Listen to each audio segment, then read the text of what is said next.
네, 안녕하십니까. 안녕하세요. 김만권이라고 합니다. 만나 뵙게 돼서 반갑습니다. 안녕하세요. 예. 저는 김만권이라고 하고요. 저 직업은 여기서 보듯이 정치 철학을 하는 사람입니다. 저희 뭐 정치 철학 이야기를 드리면 가끔씩 이제 이게 뭐 하는 학문이냐고 묻는 분들이 계시긴 한데, 실제로 이제 뭐 제가 정치 철학자라는 직업을 사실 제가 이렇게 직업으로 그냥 대놓고 쓰고 있는데요. 직업으로 쓴 게 제가 돌이켜보니까 2013년에 유학 끝나고 귀국하면서부터 시작했던 것 같아요. 그때 이제 제가 별로 학교로 돌아갈 생각이 없고, 나는 이제 이 공부를 해서 좀 바깥에 나가서 민주시민 교육이나 이런 걸 좀 해봐야겠다 라는 생각이 들어서 바깥으로 자꾸 이제 나왔는데요. 그때 바깥으로 나오니까 너 직업을 그러면 학교에 있는 명칭을 쓸 거냐, 다른 걸 쓸 거냐, 그래서 그때 제가 공부한 걸 직업으로 좀 쓰기 시작했습니다. 이 정치 철학이라는 분야가 도대체 어떤 분야라고 많이 물으시는데, 사실 이제 아주 쉽게 말하면 이제 철학이 무엇인가부터 좀 시작하면 될 것 같아요. 저는 이제 뭐 철학이 수없이 많은 질문을 하는 학문이라고 생각하지만, 철학의 가장 근본적인 질문은 뭐냐라고 하면 어떤 삶이 좋은 삶인가에 대해서 질문하는 거라고 생각을 합니다. 그리고 그 좋은 삶이 뭔지를 알 수 있다면 어떻게 하면 그 좋은 삶을 실현할 수 있는가, 여기에 답하는 학문이 철학인데요. 철학이 이 질문을 계속 할 수 있는 이유는 뭐냐라고 하면, 시대가 흘러감에 따라 우리 인간의 삶의 조건이 바뀌고, 그 삶의 조건이 바뀌는 것에 따라서 좋은 삶의 내용도 바뀌고, 좋은 삶을 실현할 수 있는 방식이나 이런 것들도 다 바뀌기 때문입니다. 저희 정치 철학 같은 경우에는요, 근본적으로 이런 좋은 삶이 정치 공동체라는 걸 전제로 해서 출발하는 학문이다 라고 보시면 될 것 같습니다. 그러니까 좋은 삶이 정치 공동체 안에서 이루어진다라는 걸 전제로 해서 이제 시작하는 학문입니다. 그러다 보니 저희 정치 공동체에서 그러면 좋은 삶을 어떤 방식으로 여러분께 실현시켜 드리느냐라고 하면, 여러분들이 흔히 헌법에서 들여다보면 여러분이 우리나라 같은 경우에는 10조부터 37조가 국민의 기본권 조항들입니다. 그러면 여러분들이 필요한 내용이 무엇인가 그것들을 파악하고, 지금 당대의 정치 철학은 그걸 전부 다 권리의 형태로 바꿔서 여러분께 그걸 전달해 드리고 있는데, 그 권리의 형태로 전달된 가장 기본적인 실체는 어디에 담겨 있느냐라고 하면 이제 헌법에 담겨 있고, 헌법의 기본권 조항으로 이렇게 다 들어가 있습니다.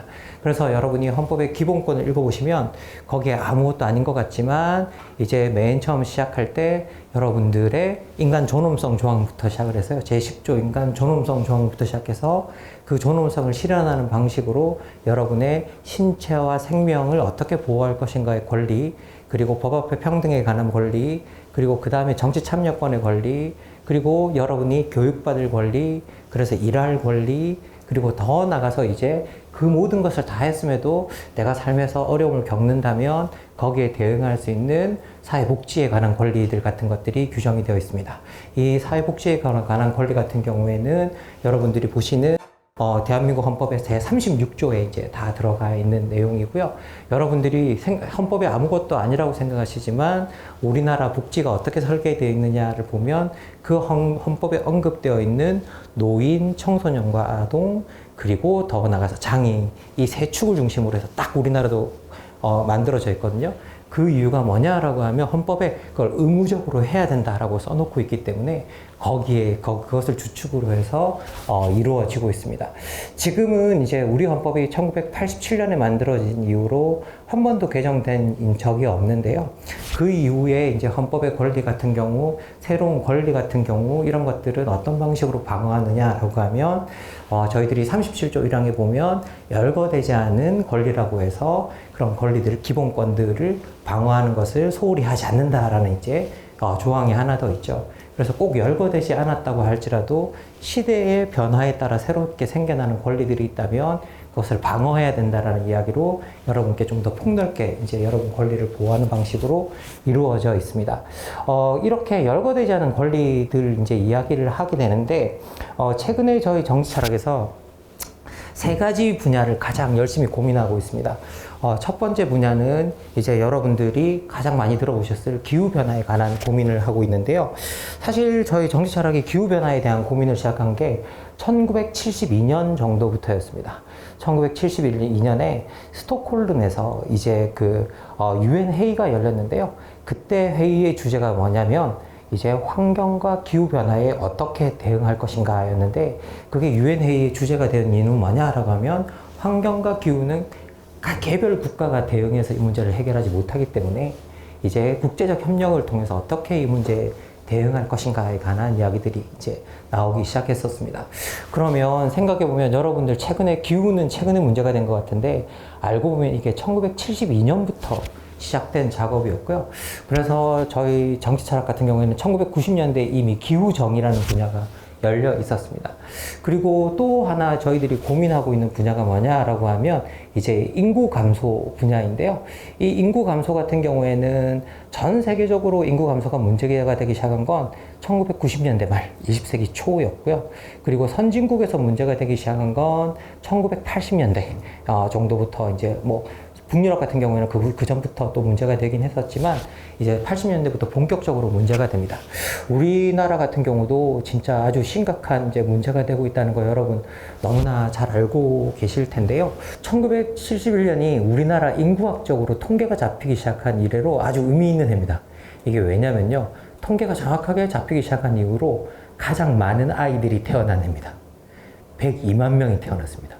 102만 명. 한 해에 100만 명이 넘는 아이들이 태어났고요. 1970년생이 101만 명 정도 태어났습니다. 그래서 한 10,000명 정도 차이죠. 그래서 여러분 아마 1970년, 71년생들이 맨날 그러죠. 우리 입시가 제일 빡셌어. 라고 이제 그렇게 이야기를 하긴 하는데요. 실제로 이제 그렇게 100만 명이 넘는 아이들이 태어났는데, 그런데 이 아이들이 100만 명이 태어나던 이 인구가 딱 반토막이 난 게 2002년 우리나라 월드컵에 열기에 들떠 있을 때, 이때 46만 명 정도로 이제 뭐 반토막도 아니죠. 뭐 40% 수준으로 이제 뭐 떨어져 버립니다. 그리고 여러분들도 아시겠지만 2023년에 우리나라 이제 전국에서 태어난 아이가 23만 명밖에 되지 않습니다. 그러면 100만 명이 반토막이 나는데 30년 걸렸고요. 그리고 이제 또 50만 명이 반토막이 나는데 이제 딱 20년 정도가 걸렸습니다. 그러면서 지금 현재 어떻게 보면 1970년생에 비해서 지금 2025년에 태어나고 있는 이 아이들, 그러면 한 55년 정도 지났는데요. 실제로는 4분의 1도 채 태어나지 않고 있는 이제 그런 상황이죠. 그러다 보니까 인구가 엄청나게 빠른 속도로 줄어들고 있는데요. 이 인구가 빠른 속도로 줄어들면 여러 가지 문제를 발생시킵니다. 제일 이제 인구가 줄어들 때 제일 먼저 이상 신호가 오는 게 사실은 경제입니다. 많은 분들이 우리나라가 인구를 줄이려고 그렇게 노력했는데 왜 경제 이상 신호가 생기느냐 라고 말씀하지만, 원래 그 산업혁명 이후에 우리 전 세계 인류의 인구가 줄어본 적이 한 번도 없습니다. 그래서 산업혁명 이후에 인간이 만든 모든 시스템은 인구가 늘어난다라는 전제하에 서 있는데요. 그 중에 가장 대표적인 이제 시스템이 경제 시스템입니다. 여러분 뭐 경제 많이 들어보셨겠지만 이 경제 시스템은 여러분들도 인구가 줄어들면 어떤 일이 일어나느냐? 잠재적인 수요가 줄어드는 일이 일어납니다. 그러면 잠재적인 수요가 줄어든다고 한다면 여러분이 투자자라고 생각해 보시면 여러분은 투자를 늘리시겠습니까? 줄이시겠습니까? 당연히 투자를 줄이는 방향으로 선택을 하게 되거든요.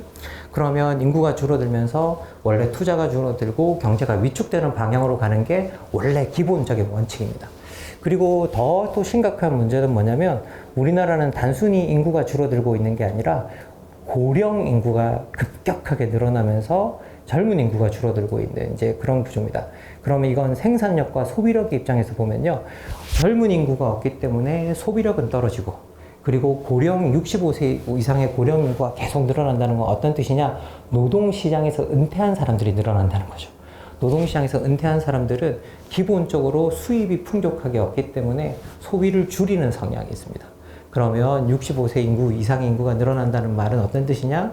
국가 전체적으로 볼 때 소비력이 잠재적으로 줄어들게 되어 있는 구조입니다. 그러면 지금 인구 변동은 생산력을 줄이고 생산력을 떨어뜨리고 소비력을 떨어뜨리는 방식으로 지금 현재 우리나라는 급격한 그런 방향으로 지금 움직이고 있어서 이 문제를 어떻게 대응할지에 대해서 지금 현재 우리나라 같은 경우는 아주 심각하게 이제 고민해야 되는 지점인 것 같습니다. 여러분 뭐 가장 대표적으로 우리 노인기초연금만 봐도요, 노인기초연금이 2014년에 제 기억이 맞다면 430만 명 정도를 대상으로 해서 6조 9천억 원으로 시작했던 사업입니다. 그런데 이게 아마 2024년 여러분 통계를 들여다보시면 이게 24조 원이 넘어가는 사업이 되어 있고, 그리고 대상자도 700만 명에 이르고 있습니다. 그러면 대상자도 거의 270만 명 늘어났고 예산은 4배 정도 이제 늘어난 셈이죠. 그런데 이게 여러분들도 다 아시겠지만 모든 복지는 한 세대가 다음 세대로부터 돈을 빌려오는 개념입니다. 그러면 미래 세대가 줄어든다는 말은 뭐냐? 돈을 빌려올 사람들의 숫자가 점점 줄어든다라는 뜻이죠. 그렇게 되면 후세대가 앞세대의 복지 수준을 기존 것처럼 유지하려고 그런다면 후세대가 부담해야 될 그 부담의 양들이 훨씬 더 늘어난다는 거죠.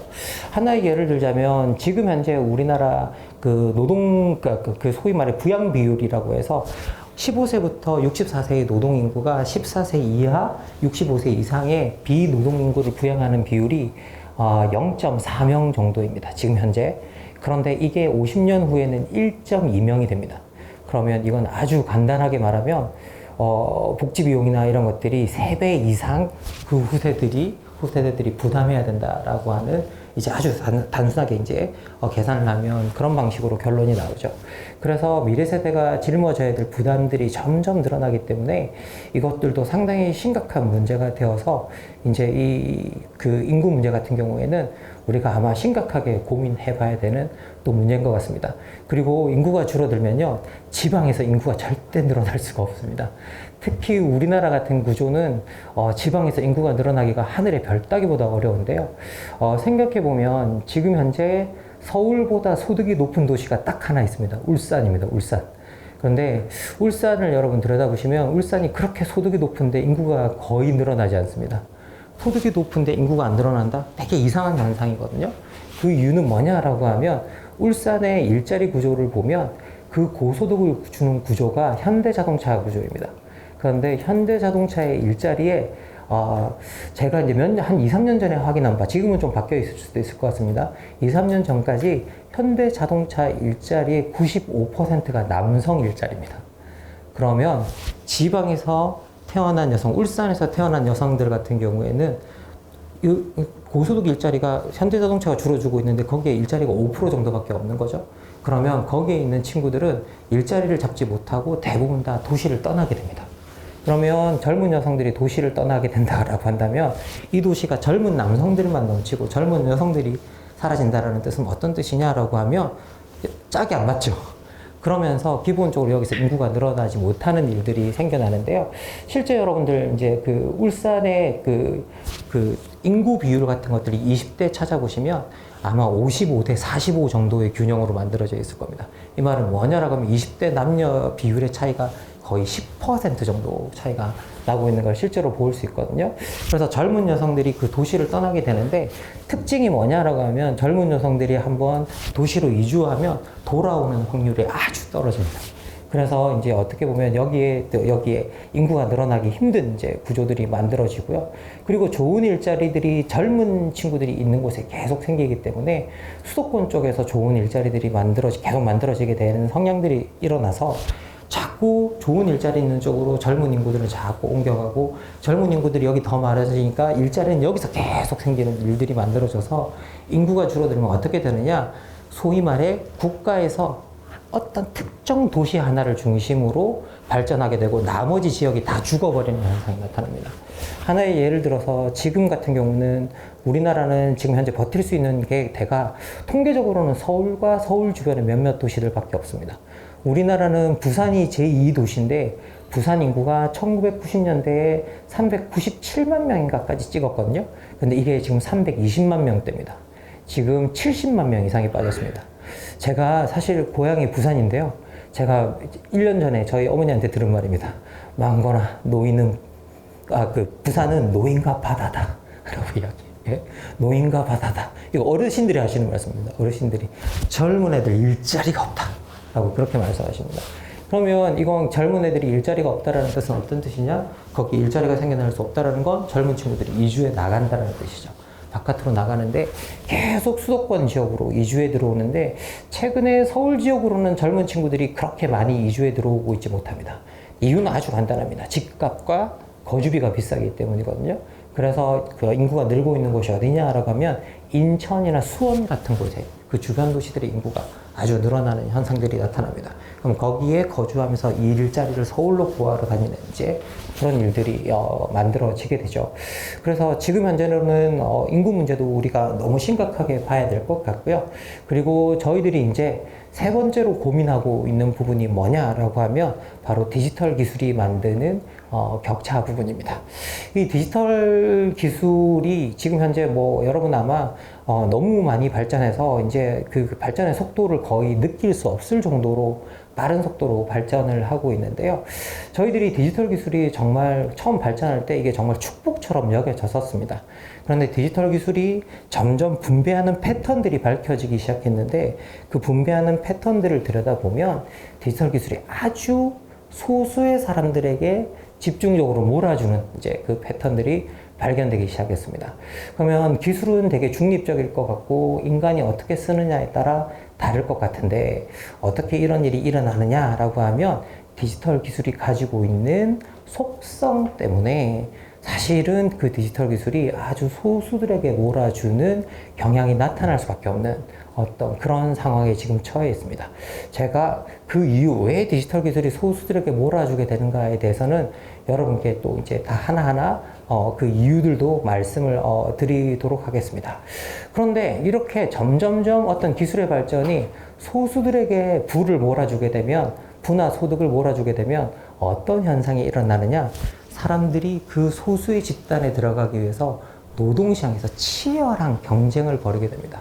특히 노동시장에 진입하는 세대들에게는 이게 아주 심각한 문제가 되죠.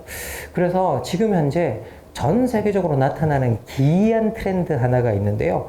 여러분, 그 사람들이 외로움을 느낀다라고 할 때 우리가 어느 세대가 가장 외로울까요? 라고 물어보면 옛날에는 다 뭐라고 말씀하셨냐면 노인 세대가 제일 외롭습니다. 라고 이제 그렇게 말을 했었습니다. 그런데 이건 되게 간단한 이유 때문이었습니다. 과거가 노동 중심의 사회였기 때문이거든요. 그런데 노인이 왜 외로워지냐라고 하면 노동 중심의 사회에서 노동시장에서 은퇴한 집단들은 사실상 쓸모없는 집단으로 여겨지게 되어 있습니다. 그래서 이 쓸모없는 집단으로 여겨지는 그런 성향들 때문에 항상 노동사회에서는 은퇴한 이 그 세대들이 이제 노동사회에서 은퇴한 세대들이 이 노인 세대들이 외로워지는 현상들이 나타났는데 지금은 좀 다른 트렌드들이 만들어지고 있습니다. 지금은 전 세계적으로 거의 발전된 국가에서 어느 세대가 가장 외롭냐를 조사해 보면 하나같이 다 20대들이 제일 외로운 걸로 나타나고 있습니다. 그리고 그 20대들이 느끼는 외로움의 주된 감정은 뭐냐? 내가 어렵고 힘든데 호소할 데가 없다. 내가 어렵고 힘든데 나를 도와줄 사람이 없다. 라는 감정을 이제 호소하는 걸 우리가 실제로 들여다볼 수 있습니다. 그래서 이 외로움의 감정이라는 것들이 점점 깊어지면서 사회적 고립으로 가는 현상들이 나타나는데요.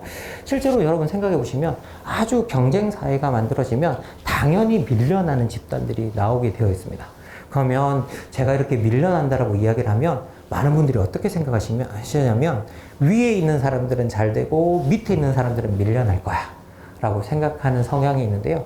실제로는 그렇지 않습니다. 실제로는 전 집단에서 그러니까 처음부터 끝까지 다 밀려나는 아이들이 나오게 되어 있습니다. 왜 이렇게 밀려나는 아이들이 나오냐라고 하면요.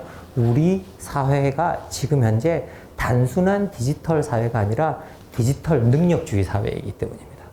능력주의 사회의 특징이 뭐냐라고 하면요. 끼리끼리 문화입니다. 그러니까 거의 능력이 서로 비슷비슷하다라고 생각하는 집단끼리 노는 성향들이 만들어지는데요. 우리나라는 이게 청소년 시절에부터 그럴 수 있는 분위기가 완벽하게 갖추어져 있습니다. 그 대표적인 환경이 뭐냐? 아파트 단지 문화입니다. 아파트 단지별로 끼리끼리 문화가 만들어집니다. 그러면서 소득이 비슷한 가정대 애들이 같이 친구가 되어서 성장하고 같이 친구가 되어서 성장하는 애들이 어떤 비슷한 시기에 같이 노동시장에 진입하고 그 과정 속에서 진입하는 아이들도 있고 못하는 아이들도 있게 됩니다. 그러면 거기서 진입하는 아이들은 다행이지만 못하는 아이들은 어떤 현상이 생겨나느냐라고 하면 소위 요즘은 이제 이 표현이 좀 덜 쓰이긴 하는데요. 우리 사회에 한때 엄청나게 유행했던 표현입니다. 루저라고 자신을 이제 규정하게 되죠. 그러면 자기의 내가 사회적으로 루저나 패배자로 살아갈 바에야 이 집단 속에서 내 친구들과 거기에 끼지 못할 바에야 내가 그냥 잠시 방문을 걸어 잠그고 들어가서 이제 사회와 고립되고 격리되는, 겉으로 봤을 때는 마치 자발적으로 자기가 바깥으로 나오지 않는 이제 그런 현상이 만들어지게 됩니다. 그런데 이런 현상이 한번 시작되면 바깥으로 다시 나오기가 너무 어려워집니다. 그 이유는 뭐냐면요. 한 2년 정도 방문을 걸어 잠궜다라고 하면 이제 바깥 세상에 나오면 세상이 너무나 많이 바뀌어 있어서 바뀐 세상을 따라잡지 못하는 현상이 젊은이들 사이에서도 이제 나타나게 됩니다. 그러면서 그 따라잡지 못하는 친구들이 장기적으로 고립되는 현상들이 만들어지고 있는데요. 실제 저희들이 뭐 이제 이 젊은이들의 고립 현상 같은 경우에는 2010년대 초반부터 이미 상당히 파악이 되고 있었고, 그리고 그 당시에 사회학자나 이런 분들이 일본의 전철을 따라가고 있다 그러면서 뭐 히키코모리니 뭐 그런 말을 써가면서 이걸 우리가 어떻게 대응해야 된다라고 이야기는 하고 있었습니다. 그런데 사실 이게 얼마나 심각한지에 대해서는 잘 모르고 있었죠. 가장 대표적인 게 뭐냐라고 하면 국가나 지역이 이런 문제에 대응을 하려면 가장 먼저 하는 일이 뭐냐? 통계를 잡는 일입니다. 그런데 이 통계를 잡는 걸 거의 하지를 않았었습니다.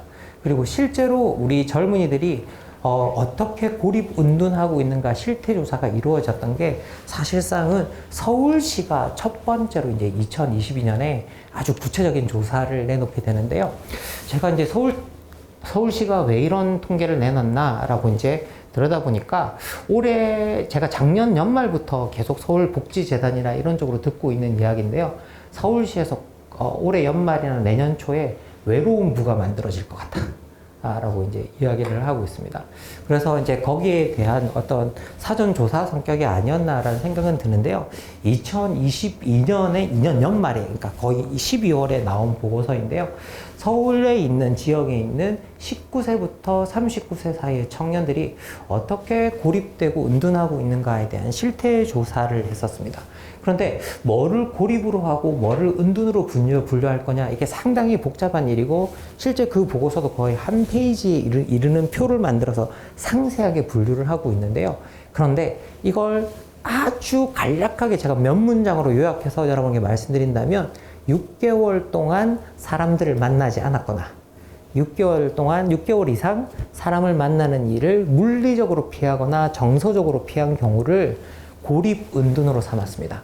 그리고 고립은둔으로 삼아서 조사를 해봤더니 서울 청년 중에 4.5%가 그런 것 같다. 서울시에 거주하는 19세부터 39세 청년들의 4.5% 정도가 고립은둔 상태에 있는 것 같다. 그리고 이걸 실제 서울시에 당시에 거주하고 있던 19세부터 39세 사이의 청년 인구에 적용을 해보니까 최소 12만 6천 명에서 최대 12만 9천 명 정도인 것 같다 라고 이야기를 하고 있습니다. 그리고 이걸 전국 단위로 넓혀보니까 얼마나 되느냐? 61만 명 정도 되는 것 같다 라고 이야기를 합니다. 근데 여러분, 제가 아까 말씀드렸죠. 2023년에 대한민국에서 몇 명 태어났다고요? 23만 명. 23만 명 태어난 나라에서 이제 61만 명의 19세부터 39세 청년들이, 이건 6개월 이상입니다.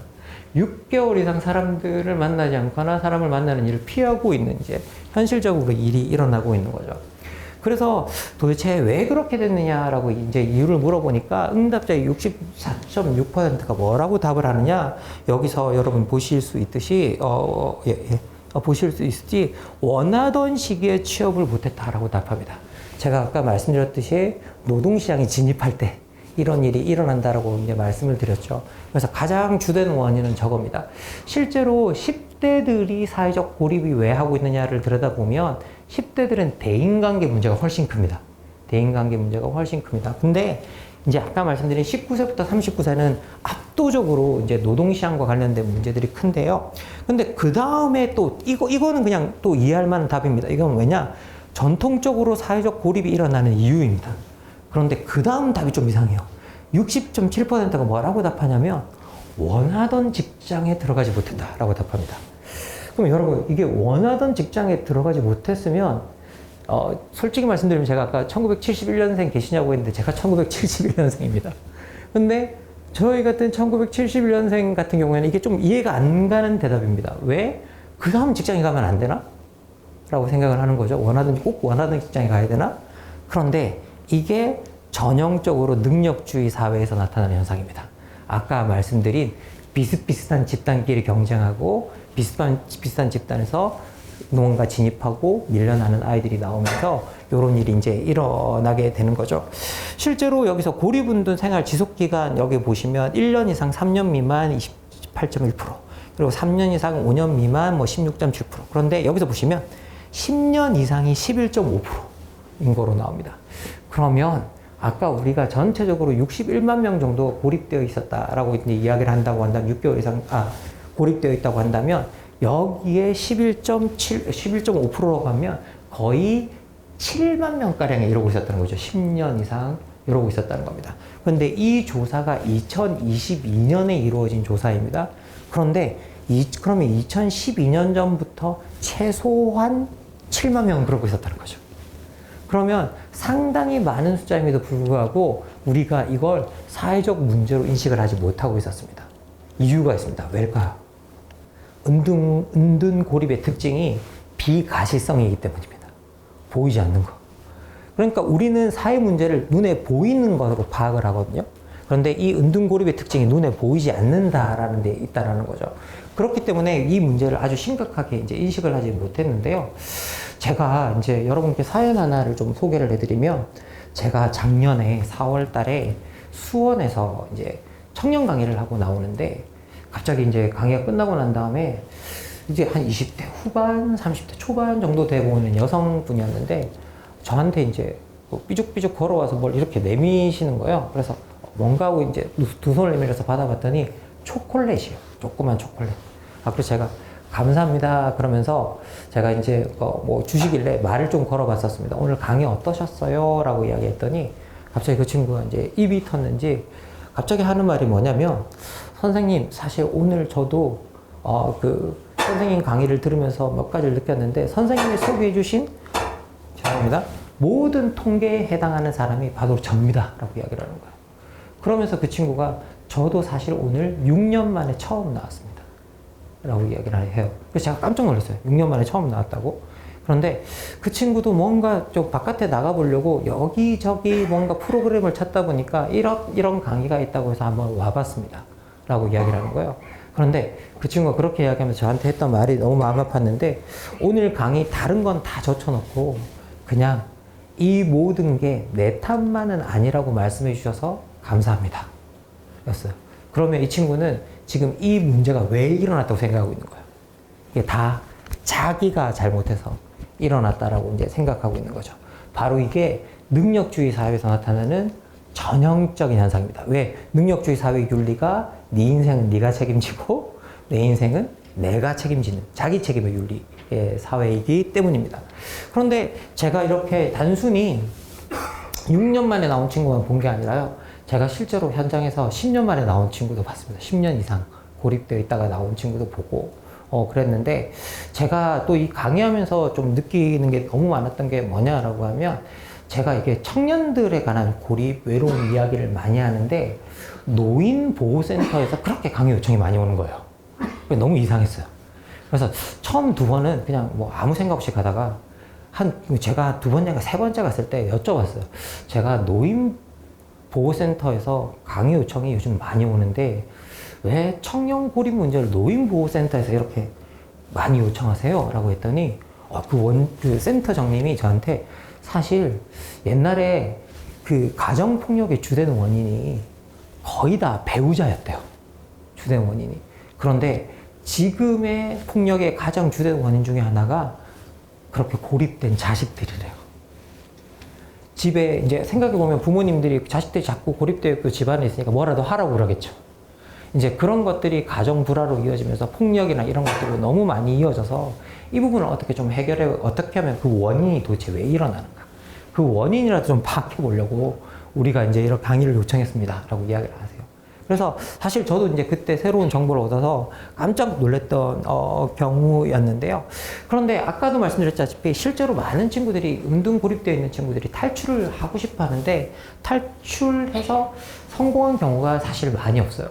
그 이유는 뭐냐라고 하면 아까도 말씀드렸다시피 탈출을 시도해서 성공하지 못하는 이유가 한 2, 3년 고립되어 있다가 세상에 나오면 세상이 너무 많이 바뀌어 있어요. 세상이 너무 많이 바뀌어 있습니다. 그래서 고립 기간이 길어지면 길어질수록 자기 스스로 노력해서 벗어나기가 아주 어려워지는 이제 그런 현상들이 나타납니다. 자, 그리고 여기서 보시면 아시겠지만 고립 웃는 청년들이 43.2% 거의 절반 45% 정도 되는 친구들이 내 신체적 건강 상태가 나쁘다라고 생각해요. 사실 뭐 활발하게 활동하지 않으니까 이제 그런 일들이 일어나겠죠. 그리고 18.5%는 정신건강 관련 약물을 먹고 있다고 하는데요. 이건 5명 중에 거의 1명 꼴입니다. 그런데 이게 고립운동하지 않은 청년들을 포함했을 때와 비교하면 거의 2배 정도 되는 수치가 이제 정신건강 관련 약물을 먹고 있는 걸 볼 수 있습니다. 그런데 제가 여러분한테 이와 좀 연관된 현상 하나를 소개해 드린다면 지금 현재 대한민국에서 여러분 그 우울증을 공식적으로 진단받으신 분이 100만 명이 넘어갔습니다. 100만 명이 넘었어요. 그러면 대한민국은 지금 50명 중에 한 분 정도가 이 우울증 진단을 받으신 거예요. 50명 중에 1명 정도가 우울증 진단을 받았는데, 그런데 옛날에는 이 우울증이 거의 40대 이상에서 거의 진단받던 현상이었습니다. 그런데 지금 우울증 진단받은 분들의 분포도를 보면 2030이 36%입니다. 그리고 10대까지 포함하면 거의 41% 정도 되는 걸 이제 볼 수 있거든요. 그래서 우울증 진단 연령이 밑으로 쭉 내려와 있는 걸 실제로 이제 좀 들여다볼 수 있습니다. 그래서 아마 여러분 여기 시청에 계시니까 여러분들도 그런 프로그램들을 알고 계시리라고 생각이 좀 드는데요. 실제로 국가도 이 문제를 아주 심각한 문제로 인식을 해서 젊은이들의 정신건강 상담 프로그램 같은 것들을 이제 열어놓고 있습니다. 그리고 제가 새롭게 열린 정신건강 상담 프로그램을 알아보니까 이제 소득에 따라 조금의 차이는 있지만 7,000원 안팎 정도면 실제로 이제 정신건강 상담 1회 정도 상담을 받을 수가 있습니다. 그래서 제가 이거 참 다행이다라고 이제 생각이 좀 들었는데요. 그런데 제가 인천에서 이 강의를 하고 나오면서 이 정보를 드리고 나왔는데 갑자기 강의 끝나고 나오니까 거기서 한 분이 오시더니 사실 선생님 제가 그 정신건강 상담하는 상담사입니다 라고 이야기를 하는 거예요. 그러면서 저한테 주신 정보가 뭐냐면, 그런데 많은 아이들이 이 7,000원이 없어서 상담을 받으러 못 온다는 거예요. 그래서 제가 처음에 깜짝 놀랐어요. 7,000원이 없어서 상담을 못 받는다고요? 라고 생각을 했는데 갑자기 생각을 해보니까 지금 2030들한테 아주 소액 대출이 나가는 게 있거든요. 어려운 친구들한테. 그런데 이 소액 대출의 한 달 이자가 8,000원 안팎이에요. 근데 이 소액 대출을 한 친구 중에 4명 중에 1명이 이 8,000원을 못 갚고 있거든요. 그러면 사실 여기서 스트레스는 누가 더 훨씬 높겠어요? 사실 8,000원을 못 갚는 친구들이 훨씬 더 스트레스는 높겠죠. 생각해보면. 그 친구들이 훨씬 더 지금 이것들이 필요한, 어떻게 보면, 과정인 거죠. 그런데 8,000원을 못 갚는데 7,000원을 내면서 상담을 받으러 올 수 있는 이제 여건이 안 될 경우가 훨씬 더 많겠죠. 그래서 이 7,000원이 장벽이 된다는 걸 사실 그 뒤로 깨닫고 저도 좀 고민에 빠졌었습니다. 이게 국가가 사실 개인들에게 단돈 몇천 원이라도 물리는 데는 도덕적 근거가 있거든요. 이 모든 게 또 국가 탓만은 아니다라는 거예요. 이 모든 게 너에게도 일부 책임이 있다라는 걸 인지시키기 위해서 이제 도덕적으로는 그 얼마를 물리는 겁니다. 그런데 이게 장벽이 돼서 이 친구들이 와서 상담을 받지 못하는 이제 역설적인 현상들이 나타나고 있어서 이것도 언제 어떻게 해야 될지에 대해서 상당히 좀 우리가 고민해 봐야 될 문제가 아닌가라는 생각이 들어요. 자, 그런데 어쨌든 지금 현재 우리 젊은이들이 통계적으로 들여다보면 상태와 상황이 생각보다 좋지가 않습니다. 그래서 이제 이 외로움, 사회적 격리 이런 것들이 다양한 문제들을 만들어내고 있는데요. 실제 제가 이제 사회적 격리 문제 뭐 이렇게 표현 안 하고 오늘 제가 외로움이라는 표현을 달았는데, 제가 외로움에 대해서 이야기를 드리면 많은 분들이 이렇게 질문하세요. 인간은 원래 외로운 거 아닌가요? 인간은 원래 외로운 거 아닌가요? 여러분 어떻게 생각하세요? 인간은 원래 외로운 것 같으세요? 그런데 이게 되게 놀랍게 서양의 언어에 보면 특히 영어권 같은 경우에는요, 16세기까지 외롭다라는 말이 없었습니다. 그리고 이 외롭다라는 말을 만든 사람이 여러분이 다 아는 사람이에요. 누굴까요? 여러분 다 아는 영어로 글 쓴 17세기 작가 한번 생각해 보세요. 셰익스피어죠. 세익스피어가 만들어낸 용어입니다. 실제로 저희들이 이걸 들여다보면요. 셰익스피어가 이거 보면 셰익스피어가 자신의 마지막 비극 작품인 코리얼레이너스라는 작품에서 쓴 건데요. 이 비극 작품의 내용이 뭐냐면 로마를 통치하는 집정관이 있는데 이 집정관이 겉으로는 아주 용맹한 장군이고 뭐 이렇게 화려하게 통치하는 것 같은데 실제로는 누구의 도움도 없이 불안에 계속 떨면서 혼자서 통치하는 그 상태에 관한 이야기를 담고 있어요. 그래서 여기서 보시면 알겠지만 이런 상태를 표현하기 위해서 셰익스피어가 자신의 주인공을 론리 드래곤이라고 표현하는데 요때 처음으로 이제 론리라는 말이 쓰이게 되었다고 합니다. 그리고 여러분 아마 다 검색해 보시면 론리라는 말을 만든 사람이 셰익스피어라고 실제로 나오는 걸 이제 볼 수 있습니다. 그런데 이 시대 때만 해도 더 재미있는 건 뭐냐라고 하면요. 전혀 외로움이 심각한 문제가 아니었다고 합니다. 그래서 여기서 보시면 이제 여기 보시면 아이고 죄송합니다. 보이시겠지만 여기서 보시면 1674년에 박물학자 존 레이라는 사람이 아주 재밌는 사전을 만들어요. 읽지만 잘 쓰이지 않는 영어 모음 사전. 여기에 외롭다라는 말이 들어가 있었다라고 합니다. 그러면 정말 잘 쓰지도 않았던 그런 말이라는 거죠. 그런데 그나마 문학사에서 좀 찾아보면 존 밀턴의 신라권이라는 작품에 또 이 단어가 한번 등장한대요. 외롭다라는 말이. 처음에 저는 이제 여러분 혹시 존 밀턴의 신라권 읽어보신 분 계십니까? 존 밀턴의 한 분 고개를 끄덕이시는데 저 깜짝 놀라요. 이게 사실 저는 이 사실을 알 때까지 존 밀턴의 신라권을 읽어본 적이 없거든요. 근데 이걸 제가 1차 문헌을 통해서 알게 됐습니다. 근데 내가 이걸 2차 존 밀턴의 신라권에 나온다라고 쓰려고 그러니까 이걸 안 읽어봤잖아요. 이게 양심이 되게 찔리는 거예요. 내가 이걸 읽어봐야 되나 말아야 되나 엄청나게 고민을 하다가 그래 양심상 읽어보자 라고 해서 읽어봤는데 너무 다행히 작품의 초반부에 나옵니다. 이 표현이 작품의 초반부에 나오는데 근데 이 작품의 초반부에 어떤 내용이냐면요. 에덴의 동산에 이브를 유혹하러 가는 악마가 나옵니다. 그런데 이 이브를 유혹하러 가는 이 과정 속에서 아주 황량한 사막을 건너가게 되는데요. 근데 이 사막을 건너가면서 악마가 어떤 생각을 하냐면 여기 아무도 없는데 여기서 내가 잘못되면 누가 나를 구해주지? 라는 그런 감정을 이제 불안감을 느끼게 됩니다. 그리고 그렇게 불안에 떠는 어떤 사탄의 모습을 존 밀턴이 론리 스텝스라는 표현으로 이제 그 상태를 묘사하고 있거든요. 그런데 제가 오늘 이걸 그냥 소개해 드리는 이유는 뭐냐면 왜 이걸 밀턴이 악마에다가 대비해 놨을까? 라는 거예요. 그 감정을. 이건 뭐냐면 당시에는 이게 사람들이 느끼기에 너무 낯선 감정이었다는 거예요. 사람들이 느끼기에 너무 낯선 감정. 그러면 이렇게 낯선 감정이 언제 일반화되느냐라고 하면 그 감정이 일반화되는 시기가 바로 산업혁명 때였다라고 이야기를 하고 있습니다. 실제로 산업혁명을 일으킨 사람들이 가장 고통받았던 내용이 뭐냐면요. 충분한 노동력을 확보하는 거였습니다. 그래서 이제 그 노동력을 확보하지 못한 이유를 들여다보니까 제가 깜짝 놀랐는데요. 단순한 인구 문제가 아니라 당시 사람들은 필요 이상의 시간의 일을 하는 걸 절대 하지 않았다고 합니다. 이유가 그런데 되게 명확한데요. 그 이유가 뭐냐면 필요 이상의 시간을 일한다는 건 그건 내가 인간이 아니다라는 소리였기 때문이랍니다.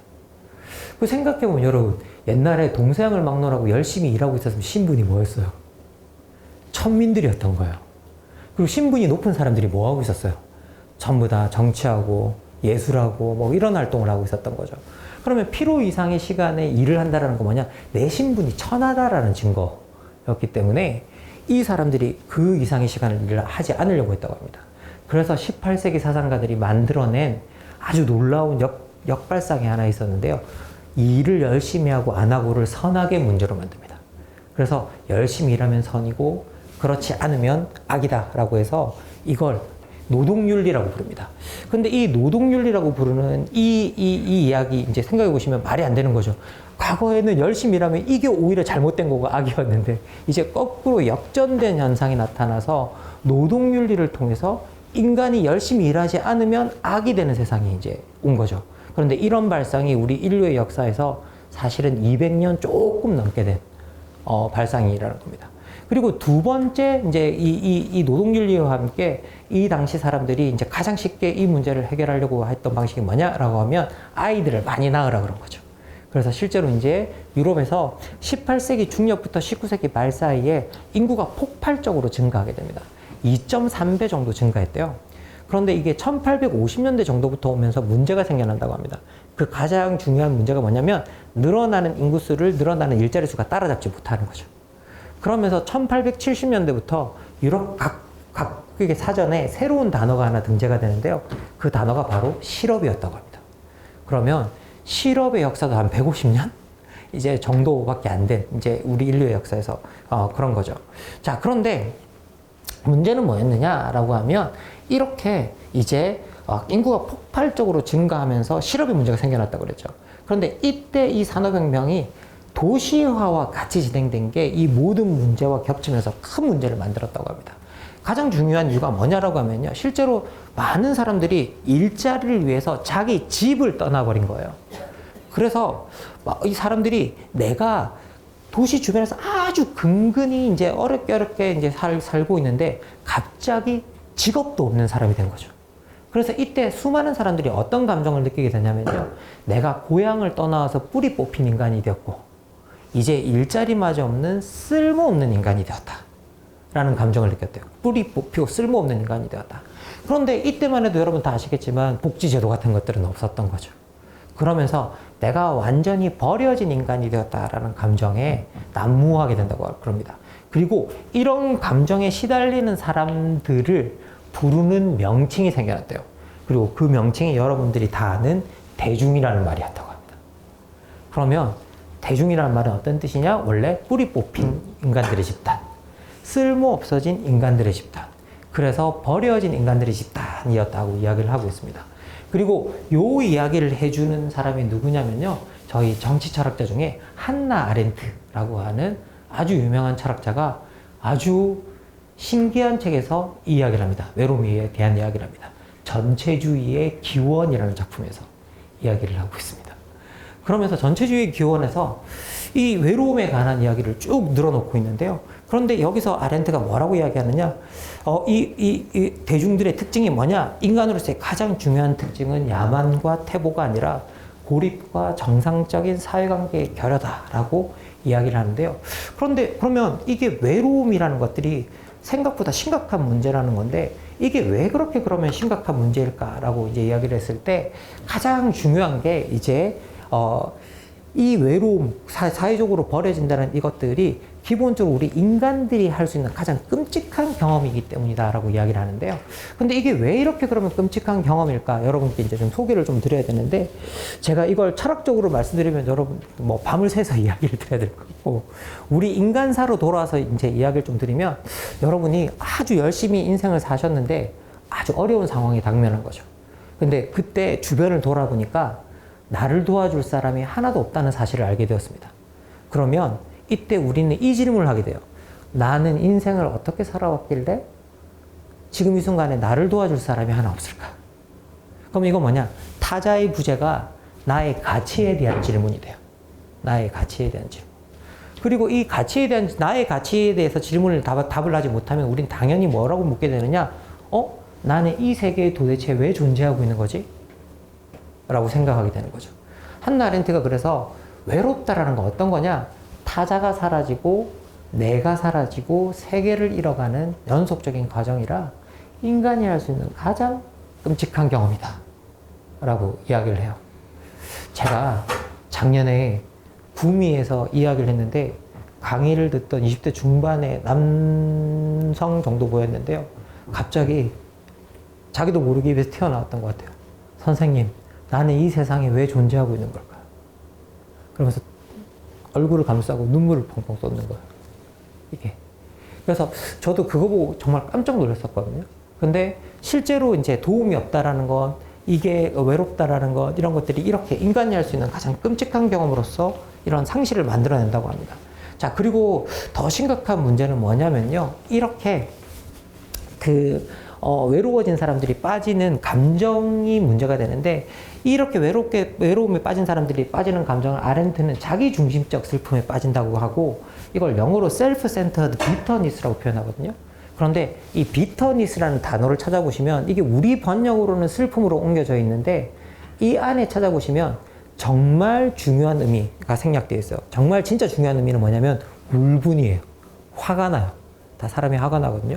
제가 오늘 여러분께 우리나라 사람이 외로워지는 패턴과 화가 나 있는 패턴을 소개해 드릴 거예요. 똑같아요. 똑같습니다. 그래서 실제로 이제 어떻게 보면 이 자기중심적 슬픔에 빠지는 사람들이 많이 탄생하는데, 문제는 뭐냐라고 하면요. 이렇게 자기중심적인 슬픔에 빠진 사람들이 두 가지 문제가 생긴다고 합니다. 첫 번째, 세상사를 절대 공통의 이익의 관점에서 파악할 수 없다. 왜? 내가 어렵고 힘들 때 아무도 나를 안 도와줬는데 내가 세상사를 공통의 이익의 관점에서 판단하는 게 웃긴 거죠. 그게 말이 안 되는 거예요. 그리고 두 번째 문제는 뭐냐? 어렵고 힘들 때 사회적으로 도움을 못 받았기 때문에 신뢰라는 걸 경험으로 배울 수 없게 된다라고 이야기합니다. 그런데 이 신뢰를 저희 정치학에서는 다른 용어로 뭐라고 부르느냐? 사회적 자본이라고 부릅니다.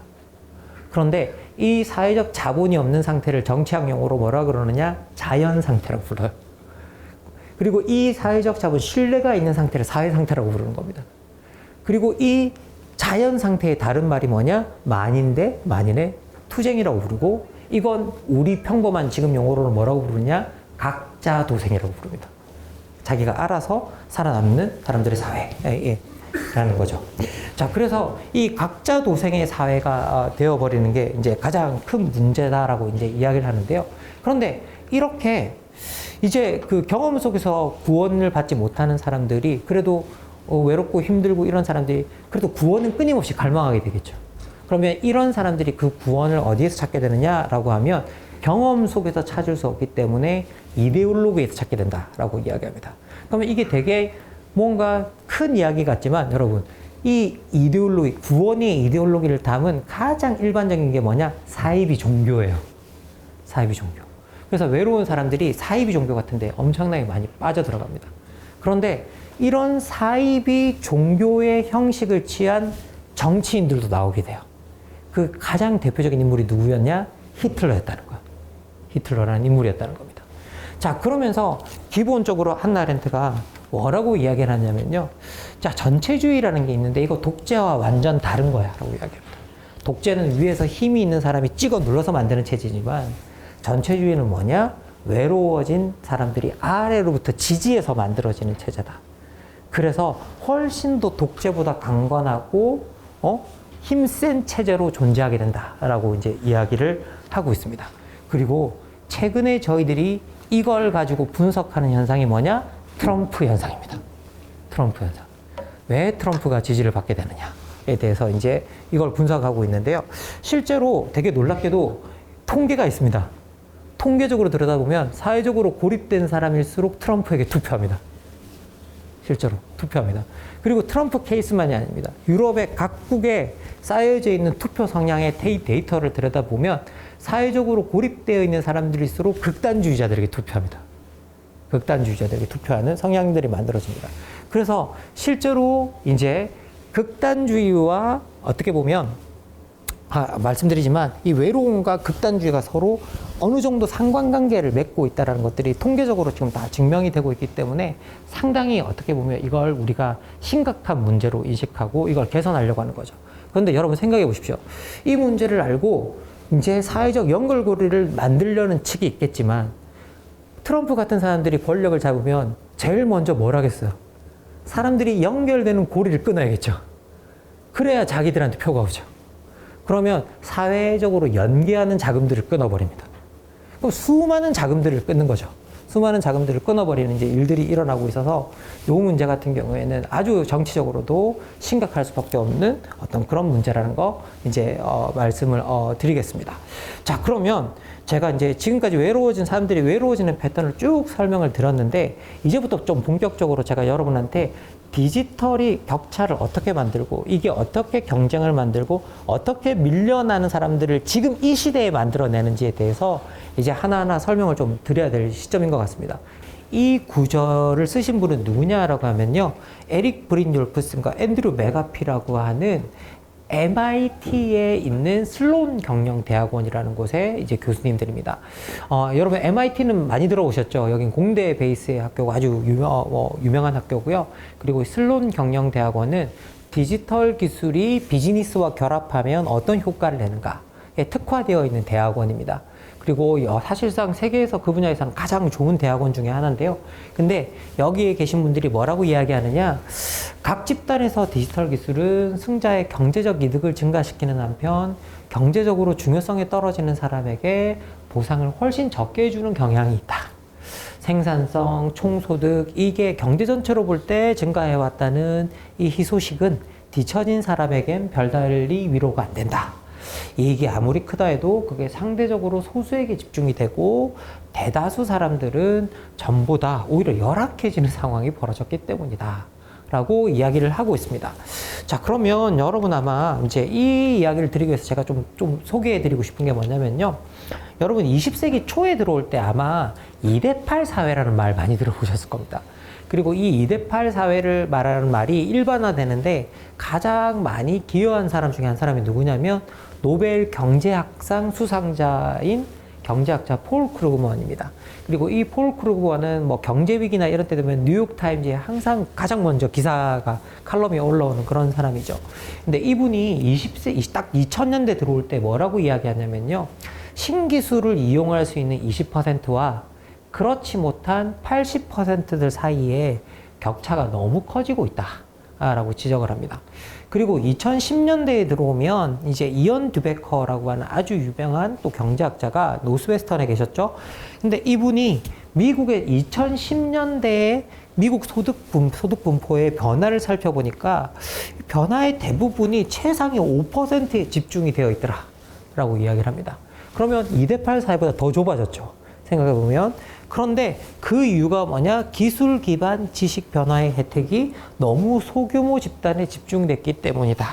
그건 디지털 기술의 혜택이 너무 소규모 집단에게 집중되었기 때문이다 라고 이야기를 하고 있습니다. 그러면 도대체 왜 디지털 기술은 소규모 집단에게 그걸 집중시키는가 라고 했을 때 가장 중요한 이유는 뭐냐면요. 너무 빠른 기술의 발전 속도 때문입니다. 이 기술의 발전 속도에 관한 이야기를 할 때, 디지털 기술의 발전 속도를 이야기할 때 저희들이 가장 많이 쓰는 사례가 뭐냐면요. 무어의 법칙이라는 겁니다. 이 무어는 여러분이 다 아시는 분입니다. 사실은 누구냐면요. 저 같은 1971년생의 가장 유명한 무어는 007 로저 무어긴 하지만 이 비슷한 시대에 컴퓨터 산업계에서도 엄청난 무어 한 명이 성장하고 있었습니다.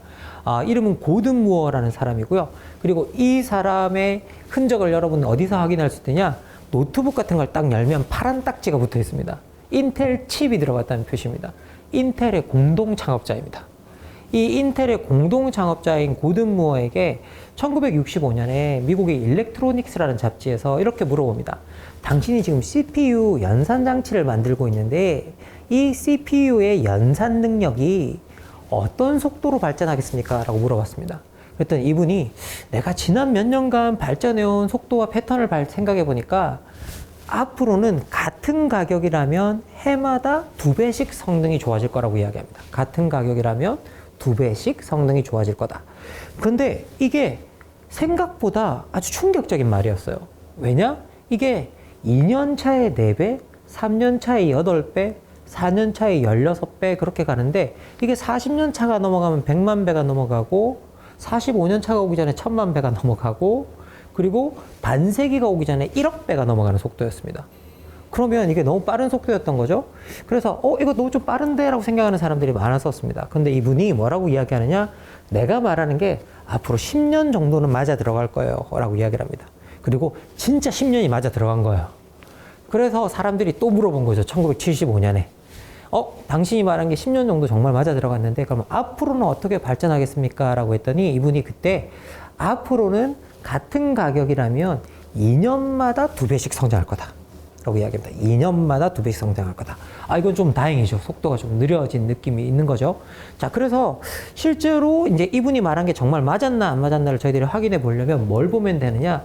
인공지능의 능력의 발전의 역사를 좀 보면 됩니다. 왜? 인공지능은 연산 그 자체거든요. 인공지능 연산 그 자체입니다. 그래서 연산 능력을 검증하기 위해서 인공지능을 좀 들여다보면 여기에 금방 확인할 수 있는 게 뭐냐면요. 이게 1950년대 말부터 2010년까지 매 2년마다 2배씩 성장한 거예요. 연산 능력이, 인공지능의 연산 능력이. 그러면 정말 무어가 많은 속도와 거의 일치한 걸 우리가 볼 수 있습니다.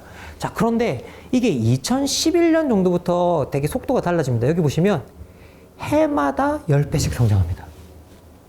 해마다. 그러면 해마다 10배씩 성장한다는 말, 이게 2년 차에 100배인 거죠. 3년 차에 1000배, 4년 차에 10,000배, 5년 차에 10만 배, 6년 차에 100만 배, 7년 차에 1000만 배, 8년 차에 1억 배, 10년 차면 뭐예요? 100억 배인 거죠. 정말 그런 속도로 나가는 겁니다. 근데 정말 그런 속도로 발전을 한 겁니다. 그런데 그러면 갑자기 왜 이때 이렇게 속도의 변화가 왔을까? 여러분 그 이유를 사실은 다 알고 계십니다. 이때 이 주식을 갖고 있는 사람이 다 부자가 됐습니다. 엔비디아. GPU의 시대가 열립니다. CPU의 시대가 사실상 종말이 되고 그래픽 이제 카드의 시대가 시작되는 거죠. 그러면서 속도가 엄청나게 빨라집니다.